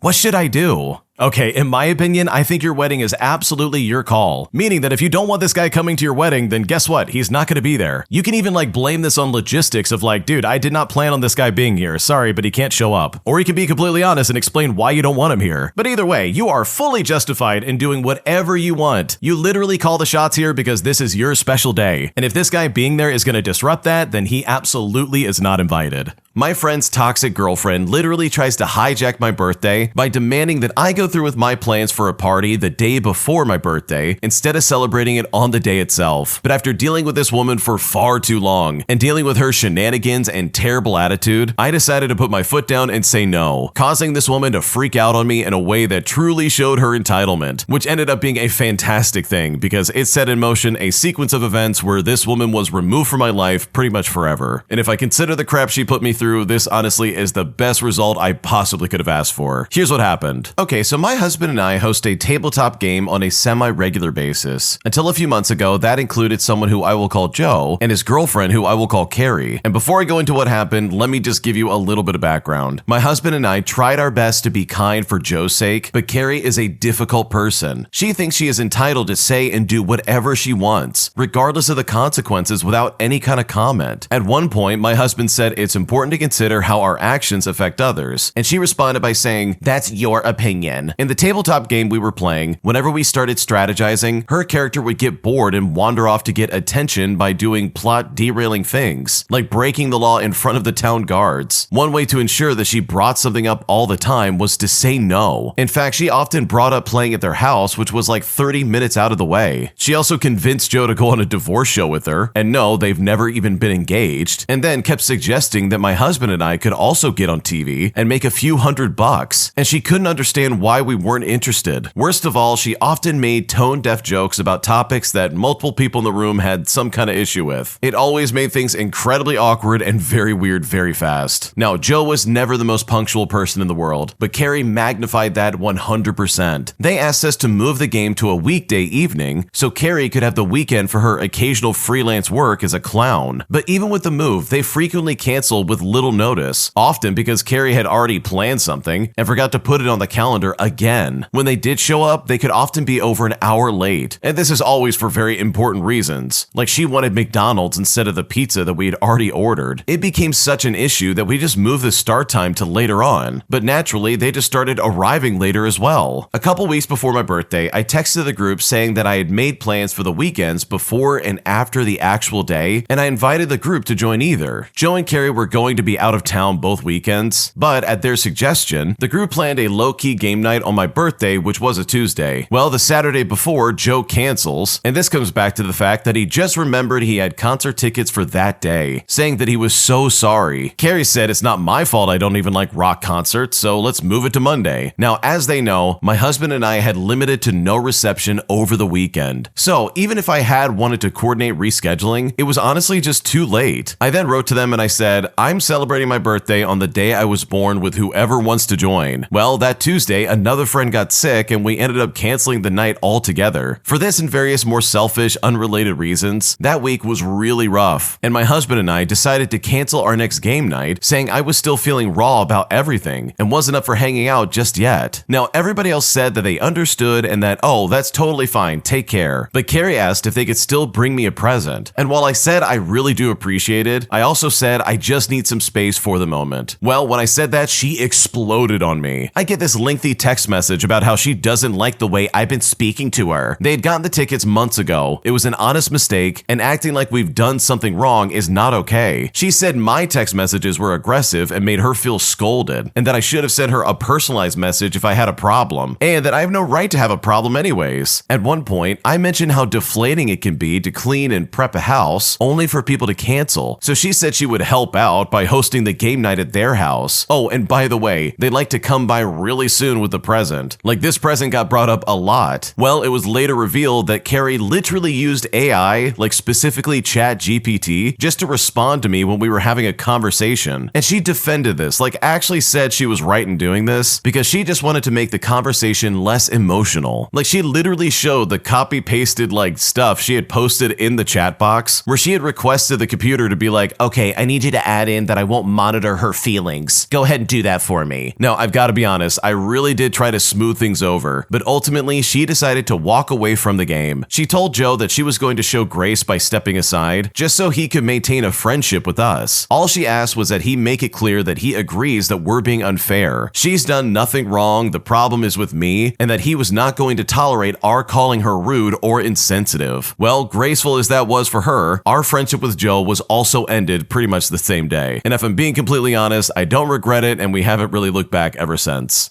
Yeah, this lady is super entitled, like holy crap. Talk about never taking accountability for anything you ever say or do. Not only did she not care about anybody but herself, but it almost seems like she went out of her way constantly just to try and like ruin other people's plans. Because holy crap, you know for a fact the only reason she wanted that game night played at their house was because she didn't want to drive 30 minutes to show up to your house. Not because they wanted to be a good host, it's because she was lazy. And honestly, if I'm playing like Dungeons and Dragons or something like that, and I've got someone in my game who's acting like Carrie, it honestly is mind-numbing. It is so bad. Like, that is the worst person to deal with, in my opinion, because they can literally destroy the plot. Like, I'm not even kidding. It is so frustrating to deal with. So I'm really glad that the original poster like stepped up and said, yeah, I'm absolutely going to put you in your place and I'm going to defend myself. And by the way, the original poster didn't do anything wrong. All they wanted to do was keep their birthday on the day that it was and not move it around because of Carrie's stupid decisions. And honestly, the only reason that Carrie blew up at you and Joe's friendship with you kind of dissolved is because you just didn't go along with her plans. Like, that's the only reason this happened. So if there's anyone to blame in this situation, it is Carrie and literally nobody else. If you like Am I the Jerk, you're probably going to love Am I the Genius. Check it out, link down below in the description. Also, go to AmITheJerk.com/submit if you would like to submit your own stories. An entitled jerk comes into my restaurant and starts acting incredibly weird towards me as I'm serving him, as it really seems like this guy was trying to rage bait me in some kind of way so that he would get a rise out of me by being the most annoying customer on planet Earth. Here's what happened. Okay, so this happened the other day, but I'm thinking about it still, and it reminds me of how much I hate how people treat service workers. For reference, I work at a local sports bar as a server, a host, and expo, and this event occurred during a serving shift. It wasn't that busy of an afternoon because of all the snow still sticking around, but that was also normal for a Thursday afternoon anyways. So when these two people came in and wanted to be served at a table, but only wanted to make a to-go order instead of going through the host to do that, it wasn't that big of a deal. The host didn't really care that much anyways, and they're at a table, so I just served them. One of them made their to-go order and paid fast, but not long after I brought their bag, a man came in and sat with them. I will preface this by saying that I unfortunately have a resting jerk voice, but after working at the bar for 4 years, I've gotten to a point where it's surprising for customers and regulars that think my voice is always high-pitched and peppy. My coworkers think it's hilarious when I talk like that while answering the phones, but then immediately switch back to my actual voice that's much deeper once the call ends. However, with all the cold going around, I'm not sick in any way, but it has made my voice rough, so it's harder for me to change it for work. I'm doing my best, but I can't force it to go anything past like a slight lilt without it sounding gravelly and cracked. I asked him in as nice of a voice as I possibly could, "Hey, how are you? What can I get for you?" He then responds in this kind of voice that gives off as condescending, but I'm hoping he wasn't really meaning to. He says to me, "I'd like to put in an order if that's fine with you." I then say to him, "Well, yeah, that's fine. What would you like?" And still, in that same voice, it says, "Are you sure it's fine? You sound kind of reluctant." I stop for a second and I realize I probably still didn't sound good enough, but there's nothing I can do to try and fix it right now without sounding worse. So I just smiled and said, "No, it's fine. That's just my voice." To which he let out a sigh and said, "Okay, well, I would like this sandwich to go, please." So I put his order in to go and checked on them now and then. And when I bring his to-go order out, he smiles at me and says, "Is that my food?" I look at him and I say, "It sure is. It's this sandwich." He then asks me, "And you made it to go, right?" And honestly, at that moment, I found that to be a weird question since it's literally directly in front of him. So I say to him, "Yeah, that's your order." He then circles back and says, "All right, thank you. I'd like it for here now, so go do that for me." Now, here's the thing. Really listen to me now. I get the question sometimes by sit-in to-go people to make their order for here instead, and regular to-go people who do that too. I mean, it's not that big of a deal. It is kind of weird sometimes, and it can be wasteful for some of the materials that we use, since they usually want it removed from the bag and boxes and put on plates instead. So obviously that stuff gets thrown away, but again, it's not a big deal, I get it. But truly, why are we going through this whole conversation and then ending it with you telling me to go do something for you like that? So I took it back and I got it for him. I asked him if he wanted anything else and he said that he was fine. I checked on the table now and then, and once he finished, I grabbed his plate and I asked him again if he wanted anything else. He then looked at me and said, "No, I'm fine now. I'll take my check." To which I said, "Okay, I'll go get that for you." But then he stopped me suddenly and said, "Oh, actually, I want a coffee." So I went and got him that, and I asked again, "Do you need anything else?" And just like before, he said he'll take the check. He then stopped me while I was leaving to get the check again and asked me to refill his tea as well. So I go over and I get that for him as well. And when I bring it back, he asked for the check again, and this time he doesn't stop me and just pays afterwards, thankfully. But this whole time, he never stopped doing something. It was like this halfway smile with the same almost condescending seeming tone. It was honestly a weird experience that I don't think I'm gonna forget anytime soon. Yeah, this guy was being a massive jerk. He thought you were in some kind of bad mood, and so he was trying to rattle your cage, and that is so annoying. This is the same mentality of a high schooler where they're like, "Oh, you're so mad right now. Why are you angry? Look at you. I can hear it in your voice." When it's like, dude, I'm just trying to get your order ready. Like, what's going on right now? Either order and get something or get out. Like, why are you making my life harder? So yeah, that guy's a massive jerk, but I think you handled it really well. You didn't let him shake you, and that, in my opinion, is a big deal. My friend is saying that I need to stick around for an extra 3.5 hours just to meet up for a dinner that's going to be in the city that I work in. But after I told her no and that is completely unreasonable and that I can't make that happen, she got frustrated and said that I need to make it work, putting me in a situation that is incredibly annoying. Here's what's going on. Okay, so I work in the city and some friends who work just outside the city want to meet up for dinner. The person who invited me, let's call her Jane for the sake of the story, is disappointed that this won't work for me. And Jane actually told me that I should stay at work until it's time to meet up, which would be at about 7:30 p.m. Now on Fridays, my office closes at 4 o'clock. The owner is very religious and the rule in their religion is that everyone needs to be out by 4. But it's here that Jane told me, well, how would they know? So I said, well, they would know because the last person out sets the alarm. She then suggests that I go home first and then come back, but it literally takes like almost 2 hours to get home, so that just doesn't make any sense. She then told me that I should have my husband meet us with the car, but he doesn't want to come, and even if he did come, he wouldn't be able to get into the city until like 7 o'clock p.m. So what am I supposed to do in the meantime? She then said, oh, I don't know, you can shop, go to a few galleries, do something touristy that you never do because you're from there. And it's like, I do not want to do any of that because I'm tired. It's going to be like 9 degrees tomorrow, so it's not exactly walking weather. She's frustrated with me because I'm vetoing all of her suggestions, and honestly, it's just really getting frustrating because right now I don't know what else to do.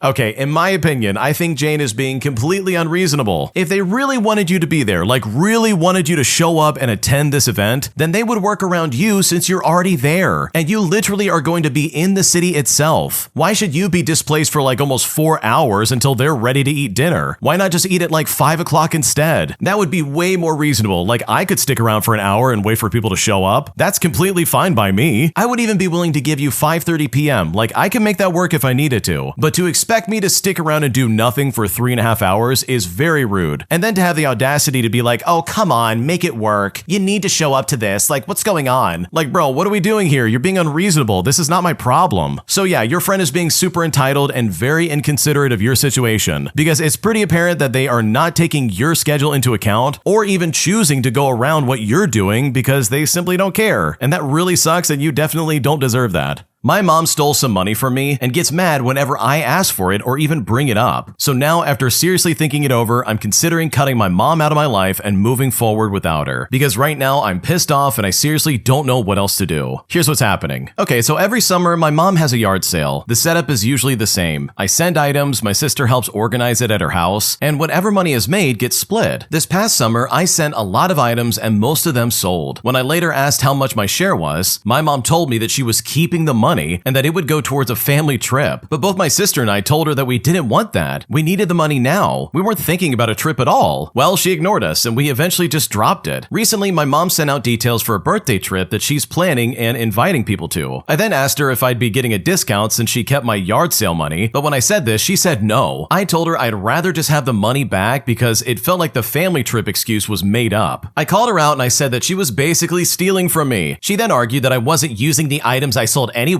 so I wasn't missing anything. She also told me that whatever she put towards a trip would have been more than what she owed me. I then told her I don't want a coupon for an unknown amount. I want the actual money that I can use on things that I need. Well, she finally said, okay, I'll send it to you. And then she hung up. But guess what? She never sent anything. My sister later told me that my mom feels like I'm doing well, even specifically mentioned amounts that she thinks I earned. So in her mind, she thinks that she can just take from me. So if she's comfortable taking from me now, I don't know how to have a relationship with her going forward. So would I be overreacting if I cut her off out of my life over something like this? Because right now I really don't know what to do. Okay, in my opinion, first off, I want to say that I think you're completely justified for being pissed off. If my mom stole from me after I gave her some of my property for her to sell, and then decided, oh, I'm going to keep the money for a family trip, not only would I never help out with any yard sales pretty much ever again, but I would also never loan her any amount of money pretty much for the rest of my life. Like, dude, you literally stole from me. You broke like this unwritten contract between the two of us that this money is going to be split between you, my sister, and me. But now she just turns around and takes you and your sister's share. Like, dude, what's going on right now? That's so stupid. So honestly, I don't blame you for being pissed off and feeling the way that you do. Now, when it comes to like cutting them out of your life and cutting them off entirely, I don't know if I would go that route personally. I would probably just like really make a stance of never helping them with anything ever again, because my God, you're never going to burn me like that twice. But honestly, I think the original poster knows their situation way better than any of us can assume. So yeah, you do whatever you got to do.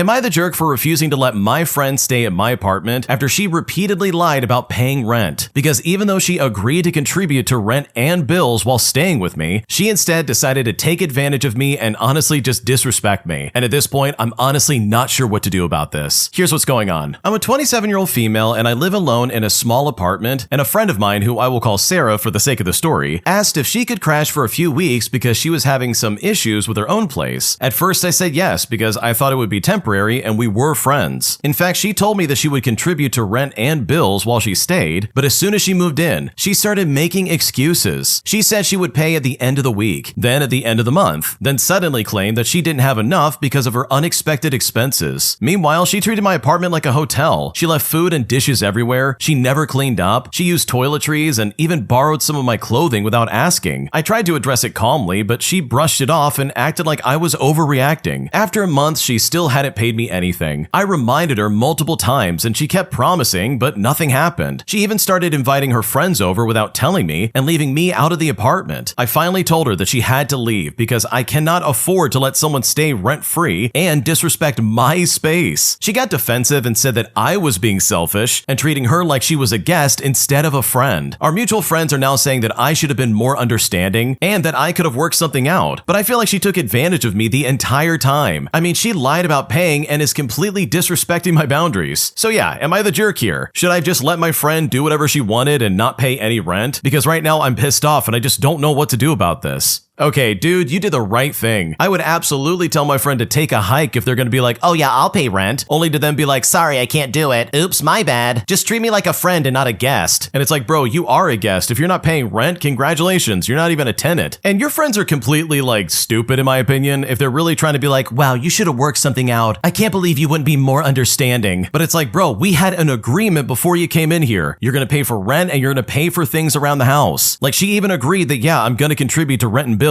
and then she's like, oh, sorry, I'm just not gonna do that now. So no, the original poster is not the jerk, and I really think they did the right thing. Am I the jerk for removing snow from around my car after a big storm and piling it on a grassy area next to my apartment complex? Because after an entitled Karen screamed at me saying that I need to move it, I'm starting to think that I made a mistake and I'm honestly needing some advice. Because right now I don't know what to do. Here's what's happening. This past week, we got a big snowstorm on the East Coast, which halfway through switched to sleet and finished off with rain. This created a thick ice sheet on top of about 6 to 8 inches of snow. I also live in DC and the city has been a mess ever since Sunday. Snow everywhere and plowing on my street is not the top priority. By Tuesday, they finally got to my street and parking is all on the street. So every car is buried by this snow with a thick ice sheet on top of it, which I can literally stand on without breaking through. On Wednesday, it gets sunny and the temperature is about 25 degrees by noon. So I take my opportunity to begin shoveling out my car. The ice is requiring us to literally chop the top layer of ice with metal garden shovels just to break it up. Now, the entire space between the curb and the sidewalk is covered in like a 2-foot pile of hard snow. The grassy area beside the apartment building is melting pretty well and only has small chunks from when a crew removed the ice from the sidewalk. Now, me not wanting to spill the snow and ice onto the sidewalk or build up a greater snow pile next to the cars parked on the street, I begin removing the snow from around my car and placing it in the grassy area next to the building. 3 hours in, I'm almost done removing the snow from around my car and the portion of the road the city isn't plowing. I'm covered in sweat. I feel pretty proud of chopping through all that ice and shoveling to clear the roadway. And mind you, this is the rule in DC. You clear your sidewalks and around your cars after a snowstorm, and they explicitly state in the space between the sidewalk and curb or yard space. While removing the last of the snow from behind my car, a woman that lives in an apartment with a balcony above about 6 feet above the building's grassy area comes out and begins screaming at me. She says to me, "Excuse me, did you do this? What do you think you're doing? This is my yard." But I look at her and I say, well, where else can I put it? The curb area is way too high. She then responds back by saying, that pile of snow is going to take days, weeks, months, and years to melt. And yes, she really did say it's going to take years. I respond back by saying, come on lady, be realistic. She then demands that I remove the snow, still screaming at the top of her lungs and creating a scene, going on about her yard and how would I like it if I dumped snow in your yard. Now I'm so tired from shoveling this heavy snow for 3 hours. So I just say to her, I get your point, I'll move it. I mean, she was being so ridiculous. I knew she wouldn't listen to anything I said, so I just tried to de-escalate to get back in her apartment and stop screaming. I was just following the city rules for snow removal. The grassy area next to the apartment building gets direct sunlight nearly every day. It's an apartment building, not a condo association. She doesn't own the grassy area. Plus, a storm like this hasn't come through the city in like 20 years. Everyone is struggling to dig out with this much ice. But this lady screams at me when I'm just trying to dig my car out and make my street more passable. I mean, the plows won't get any closer to the cars parked on the street. So I really need to know, am I the jerk in this situation? Did I cross a line by putting the snow on this grassy area? Because right now I'm not sure if I'm in the wrong.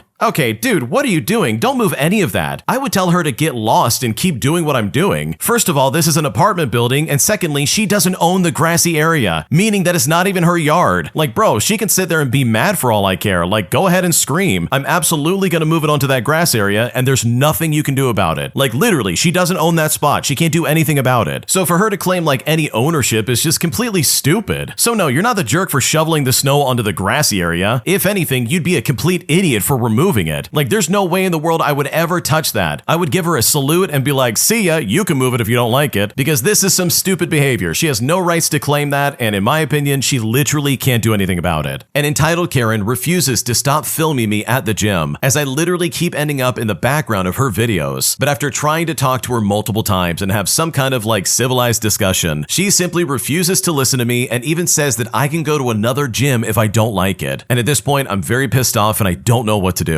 Here's what's happening. I'm a 31-year-old male and I go to the same gym most mornings before work. It's a normal chain gym and not like one of those influencer gyms, but sometimes people still record their sets. There are signs about not filming other members without consent, but it's not like it never happens. A few weeks ago, this woman, who I will call Jenna for the sake of the story, started setting up a tripod near the cable machines. I didn't really care about this, like I'm not about to be the person to try and like police anyone, so instead I just did my workout and I stayed out of the way. But then I kept noticing I was showing up in her videos anyways in the background. One day I was doing lateral raises and her phone was pointed straight through the mirror so you could see a big chunk of the floor behind her. And I only noticed this because I literally could see myself in the mirror on her screen when I walked past. I'm not saying she was doing it on purpose, but I also don't really want to be in some stranger's videos at 7 o'clock in the morning when I'm half awake and very sweaty. The first time I said something, I tried to keep it casual. I waited until she was between sets and I said to her, hey, I think I might be in the background of your video. Would you mind adjusting it a bit? She then let out a sigh and moved it slightly and said she was just recording her form. A week later, it happened again. And this time I said more directly, I'm not comfortable being in your videos. Can you please point it away from the main floor or just keep it tighter? When I said this, she got annoyed and actually said to me that if I'm not comfortable, then I should work out somewhere else because this is a public gym. And honestly, that's when I got frustrated. I told her, no, it's not public. It's a private business and I'm not the one filming. She then just rolled her eyes and walked away. So you know what? I went to the front desk and I asked what the policy is. And they told me filming is allowed, but if someone doesn't want to be in your shot, you're supposed to adjust and staff can step in if it keeps being an issue. I then told them that I had already asked her twice, so they went over and spoke to her directly. Well, after that, she cornered me near the lockers and said that I was being a creep for watching her, that I'm trying to control women at the gym, and that now she feels targeted and anxious about coming into the gym. And I'm now sitting here wondering if I escalated things too far. If I'm being completely honest, I just don't want to be in somebody's content, but I also get how going to staff can look like a bigger move than just letting it go. So seriously, am I the jerk in this situation? Because right now I kind of feel bad and I don't know what to do.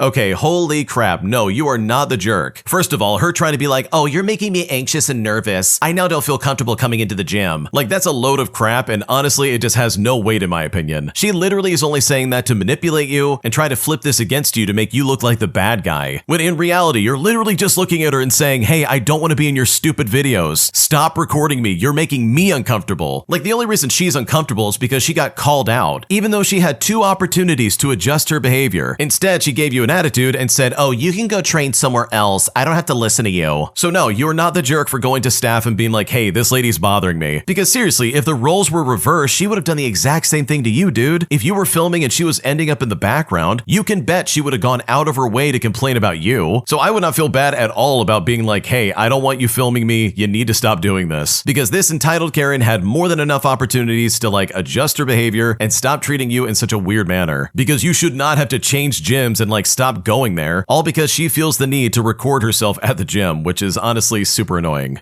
If you like Am I the Jerk, you're probably going to love Am I the Genius. Check it out, link down below in the description. Also, go to AmITheJerk.com/submit if you would like to submit your own stories. Am I the jerk for not correcting a lie my coworker told about me to the entire office? Because after the truth came out that my coworker is just completely full of crap, she pulled me aside and said that I'm making her look bad by going behind her back. And at this point, I feel like I'm being gaslit into oblivion, because right now I really just don't know what to do. Here's what's going on. For a bit of context, I work in a small office, about 12 people in total. Everyone knows everybody's business, whether you want them to or not. Now, I have a coworker who I will call May for the sake of the story. We're friendly, but we aren't really that close. We sit near each other and talk about work stuff, sometimes small talk, but it's nothing more than that. Well, a few weeks ago, there was talk about taking on an extra project. It would mean longer hours for a while, but also more visibility with management. May mentioned in a meeting that she couldn't take it on because of family stuff, which was totally fine, by the way. She then added kind of casually that I also wouldn't be interested because I don't like extra responsibility and I prefer to keep things simple. And when she said that, I thought to myself, wait, that's not true at all. I had not said that to her, and I actually was interested. I was caught off guard and didn't say anything in the moment. And so with that, the meeting moved on. Later that day, a different coworker asked me privately if I really didn't want the project, but I said I never said that and that I would have been open to it. Word got around pretty fast after that. And eventually, May pulled me aside and accused me of making her look bad by going behind her back instead of correcting her in the meeting, because she said it made her look like she lied on purpose. But I told her I didn't lie to anyone. I just answered honestly when asked about it. She said I should have spoken up immediately or backed up her version so it didn't turn into a thing. She also said it was unprofessional of me to let people think that she made things up, and now it's just completely awkward. A couple of coworkers think that May overstepped by speaking for me, and others think that I should have corrected it in real time instead of just letting it spiral. I didn't plan for any of this, and I honestly just froze in the moment. So seriously, am I the jerk? Because right now I'm just not sure how to handle this. Okay, I will never understand people at work, and yes, this is a real phenomenon. There's people at work who sit there and try to be like, wow, I can't believe you let me look like an idiot and tell the truth when I lied about you. You should have just helped me save face by agreeing to the version I made up on the spot. It's like, dude, there are so many things wrong here. First off, why are you speaking for me and why are you lying about me? And then secondly, why are you getting offended when people know the truth? Like, dude, I don't have to save you from embarrassment. If you're gonna say stuff about me that's just untrue, then congratulations, you get to deal with the backlash of being a liar, which is exactly what May is in this story. She's a complete liar. And when it comes to her being like, wow, you should have corrected me in the moment, I don't know about anyone else listening, but that is incredibly uncomfortable. Why should I be responsible for helping you keep a good reputation in the office? Like, why am I responsible for correcting you on all the stuff you're gonna make up about me? That's so stupid. Like, that really is incredibly ignorant. So no, you are not the jerk here. I can't stand working with people like this. They literally dig their own grave and then try to blame it on you as if you're the one that did it, when in reality, you were just being honest about the situation. And if they're truly offended by that, then that is on their backs and that is something they're gonna have to figure out. My entitled manager is one of the worst people I have to deal with on a daily basis as a server, and it has seriously gotten to a point where I am so frustrated dealing with them because they are constantly mixing things up on me and practically leaving me hanging on a daily basis. And at this point, I don't know what to do about this. Here's what's happening. Okay, I want to start off by saying that I am so sick of my manager, and I seriously just don't know if I'm being reasonable or not. For reference, I'm a fairly new server with like only a year of experience. When I first got hired at this restaurant, they had just opened and were very disorganized and just confused. Now, I stuck it out since the job market is so tough, and for context, it's just servers and hosts that do all the front of house work, and it's only servers on weekdays. Plus, it's been like that for 10 months and nothing has changed. My main gripe is the total lack of communication. My manager will be scheduled as a server for the day and just randomly decide that rules just don't apply to her. In fact, the other day, she sat down at a table in her section, and the new host didn't let her know that she was sat. And then like 10 minutes later, she's asking me if I've taken my table orders. And I'm like, what? That is not my table, it's in your section. She then goes, well, it was your turn anyway, so you can take them. And I'm like, what are you talking about? Now, I can't say no because she's my manager, so I talk to them and I take their order. And trust me, when I got there, they were pretty unhappy. Later, I try to tell her that it's not fair for me to take tables out of her section that have been waiting and are just really unhappy, especially if nobody has communicated to me that I have to take them. She then tells me it's basically not her fault since she didn't know they were there, as the host didn't inform her that they were. And I just don't understand this since it's her section, so she should know what's going on. But she's getting irritated with me, so I just drop it. And then sometimes when it's my turn, the manager says that we're going by section, so I'll have to wait. But when it's convenient for her, suddenly none of that matters. This sort of thing, by the way, happens all the time. And these small things really mess up my headspace, and it just snowballs, with me making mistakes with my other tables. Plus, one of my other coworkers is always getting mad about getting another table, and often complains and talks crap about other servers in my manager's native language, even when what they're talking about isn't a big deal, but it just frustrates me. It also doesn't help that I get overwhelmed with opening when I'm alone, and all of a sudden I have like 10 tables at a time, and to-go orders are simply piling up. And yes, I know that I'm probably like an extremely mediocre server for this, and I should be able to handle more if I really just put my mind to it. But I will say, my manager does have good sides to her. Like, she is understanding about difficult customers, but honestly, I don't know. This job stresses me out so much, and lately I've been wanting to quit, but I really need the money. What should I do? Okay, first off, I completely understand where you're coming from, because being a server with a crappy manager is honestly so stressful. And if you've never been in that situation, then maybe you just won't understand. But holy crap, having a crappy manager in the back and then getting treated like garbage by customers up front is like a miserable experience. You want a manager that's in your corner, that's supportive, that is there to help you out and make sure you're doing a good job. You know, someone that's there to manage you and not just be a manager in title only. So for her to introduce chaos like this and be like, oh, you're just gonna have to take this section now, you know, all because she's too busy to do it herself, that is honestly completely obnoxious and totally unfair. And dude, the fact that you're able to like handle 10 tables at once doesn't mean that you're a bad server. If anything, it means you're doing the best that you can with very little support. Like, that is really unfair. That's a lot of tables for one person to handle. And by yourself, no less. Like, that's a lot of things to juggle. So personally, if I was in your shoes, I would start looking for another job. I know you need the money, but honestly, the best time to look for a job is when you have one. And if this one's not serving you well, then in my opinion, for your own happiness and like mental health, it would be better to find one that's actually going to care about you and treat you right. Your whole life will improve and you really will be a happier person.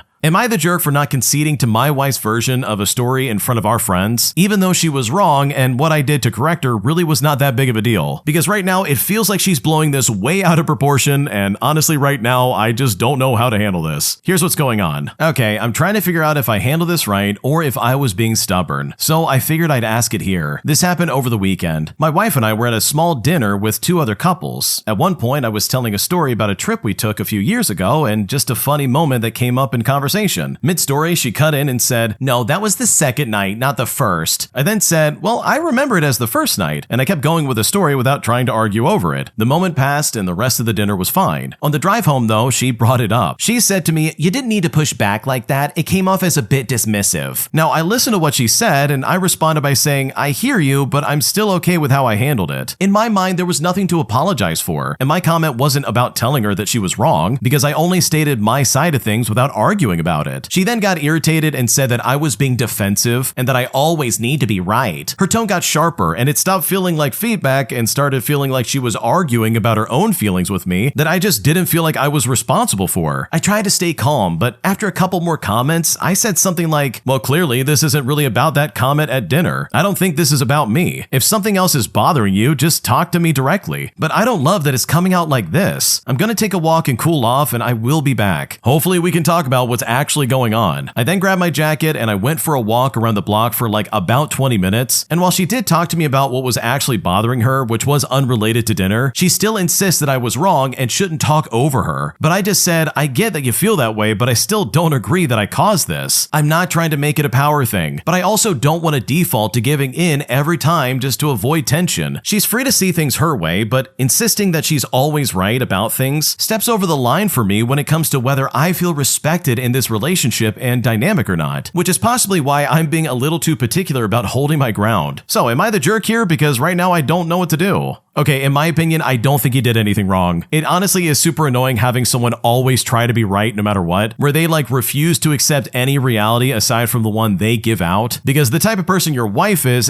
the kind of person who really would argue and be like, "Well, no, I saw it differently," even though they're wrong and they refuse to admit that they're wrong. Like, that kind of person is obnoxious and I can't stand that. And I think think you correcting that and being like, dude, I didn't do anything wrong. I'm not going to apologize for something that I didn't do. Because obviously it's proven later that she's actually bothered about something unrelated to the dinner itself. And if anything, she doesn't like the fact that you disagreed with her in front of other people, even though she was wrong. And it's like, dude, this is not that big of a deal. Her taking it personally is not your fault. So in my opinion, I don't think the original poster did anything wrong. I think the wife is making a mountain out of a molehill in this situation because this is not that big of a deal. Am I the jerk for throwing away my ice cream after my mother contaminated it with a dirty spoon that had a flavor of ice cream on it that I am literally allergic to? Because after they gave me a hard time for throwing my ice cream away, I'm honestly kind of thinking that I might be the jerk here, and at this point I don't know what to do. I'm an 18-year-old female and I had recently finished my first semester of college, and my parents and I agreed to go out for ice cream to celebrate. So we went to an ice cream shop that we liked, and each of us ordered a different flavor. My father ordered Rocky Road, my mom ordered pistachio almond, and I ordered cookie dough. Keep in mind that I didn't order the flavors that my parents got because I'm allergic to all types of nuts. We then sat down at a table inside the shop and began to eat the ice creams that we ordered. I had only eaten just a little bit of my cookie dough ice cream when my mother decided to take her spoon, which by the way still had pistachio almond ice cream on it, and put it into mine to taste the ice cream I had ordered. As soon as she put her spoon into my ice cream, I said to her, "Hey, why didn't you clean your spoon first?" My mom then answered back and said, "Well, I just wanted to taste your ice cream." Since she didn't clean her spoon before putting it into my ice cream, there were now traces of pistachio almond ice cream in my cookie dough ice cream, and I didn't want to eat any more of my ice cream after what my mother had done, so I got up and I just threw it away. My father then got annoyed with me and said, "Why did you throw that ice cream away? I paid good money for it." But I responded by saying, "Well, mom put her spoon into it without cleaning it first, and I didn't want to eat something that had traces of something I'm allergic to." And at this point, I feel like a jerk because, like my father said, he paid good money for the ice cream, and by throwing it away, I was wasting not just food, but also a bit of his money. But at the same time, I wanted to make sure that I don't get sick from traces of pistachio almond ice cream in my cookie dough ice cream. So am I the jerk here, or am I really not at fault for throwing it away? Because right now, I just don't know what to do. Okay, your parents are idiots, especially your mom. What is she thinking, dude? She knows you're allergic to this stuff, and she still shoved her ice cream spoon in it and said, "Oh, let me take a bite." Like, dude, what are you doing? Are you trying to kill your daughter? Like, what's happening right now? If it's the kind of allergy I'm thinking it is, where it's like a nut allergy, that is seriously not okay. You can't just mix that in and be like, "Oh, it's not a big deal. Just go ahead and eat it." Let alone have your dad be like, "I paid good money for that. Why'd you throw it away?" And unless they have like an EpiPen ready and they're like ready to save your life when you go anaphylactic, then these people have no right to sit there and criticize you for throwing away the thing that could probably end your life. Like, how stupid can you possibly be? These people knew this and they still tried to complain about it. So no, if I was in your shoes and I was allergic to, like, I'm assuming tree nuts, I would be very pissed and I would also throw the ice cream out because she just ruined my snack and literally ruined our celebration. And that is not your fault at all. That literally falls on your mom's shoulders. Today, I messed up by not knowing what a durian fruit is and nearly getting my entire work evacuated because the smell alone made it seem like there was a gas leak in the building. And honestly, it was horribly embarrassing, and I hope I never go through that ever again. Here's what happened. So, I work at a library, and one of the programs I run is my Dungeons & Dragons program for kids. I have a really awesome group that comes in consistently, and we're nearing the end of an almost 2-year campaign. And sometimes my players will bring me snacks. We're talking stuff like Twinkies or like fruit snacks and stuff like that. One of my players then hands me a silver package and then tells me it's a durian fruit pastry. In response, I say, "Oh, thanks so much. What's a durian fruit?" And before I can get that last phrasing out of the word fruit, at that moment, I've already torn into the package and I'm hit with a wave of the most awful, sulfuric, horrible smell I've ever experienced in my life. Think of rotten eggs and gas, like it immediately fills the room. My player begins to tell me that it's a fruit with a really pungent smell, and it's a delicacy in Asian countries. This kid is also like 10 years old, by the way. He loves fun facts and he's a great kid, but I think he underestimated how bad this would really smell. I then politely thank him for the food, but I inform him that for the sake of not passing out in our meeting room, that I'm going to put it in our break room instead. I then take a moment to leave and proceed to place it in our freezer, because I thought that the scent wouldn't carry if it was concealed. Well, I'll start with the good news. The game went great. The scent persisted a bit in our meeting room, but not for long. They survived an encounter with a horrible amalgamation of flesh and bone, and are continuing up the tower towards the final boss. But now on to the bad news. The game ends and I'm saying goodbye to our kids when I see my coworker, who I will call Sam, carrying coats and jackets out of the break room. I ask her what's going on and she pulls me aside, just outside of the earshot of patrons, and says to me, "There's a gas smell in the break room. We think a pipe has burst." As she says this, my heart plummets into my stomach because I can hear sirens, and in utter terror, I turn and I see a fire truck rounding the corner out our windows. I say to myself, "Oh my God, no, Sam, hold on, no, that's not what's going on." I then run to the back and there's already someone from our safety office holding up a gas meter, and he's talking to my manager who is relatively new, and my manager looks like he's about to have a panic attack. I then rush past him, whip open the fridge, and I pick the pastry up, and I say to them, "Is this what you're smelling?" as I hold the cracker-like pastry thing outstretched. They don't even get half a sniff in before going, "Oh my god, what is that?" I don't even reply because now my worst fear is confirmed, and instead I rush through the library. I ask Sam to smell it one more time just to be sure, and she does, and then looks at me like, "Are you serious?" before doubling over with laughter. I then ran out the door and placed the devil pastry in our outside trash can, and I came back inside where 2 firemen had already arrived, full gear and everything. One of them even had an axe in their hand. I then embarrassingly explained to them the situation, and thankfully we all have a bit of a laugh over it while I proceed to turn a shade of red that sunsets wish they could be. In fact, they actually made me feel pretty good about the whole thing. One of them even said that this isn't the first time they've had to be called about a durian fruit. I guess this happens more than usual, but honestly, I am horrified by this entire situation and I don't know what to do now. Okay, I've never actually had a durian fruit before, but I've heard the same rumors about this food. It smells like absolute garbage. The smell is really pungent and awful, so I can completely understand why someone would be like, "Oh yeah, there's a gas leak. This is terrible." It's also crazy to me that no one thought to look around and be like, "Hey, maybe there's something in the fridge, where the smell's coming from," or something like that, instead of being like, "Let's call the fire department. Let's jump to the weirdest conclusion right away." So yeah, I wouldn't be too beat up over this. I think it was an honest mistake that isn't really a mistake if you think about it, because you're not the one that called the fire department, someone else did without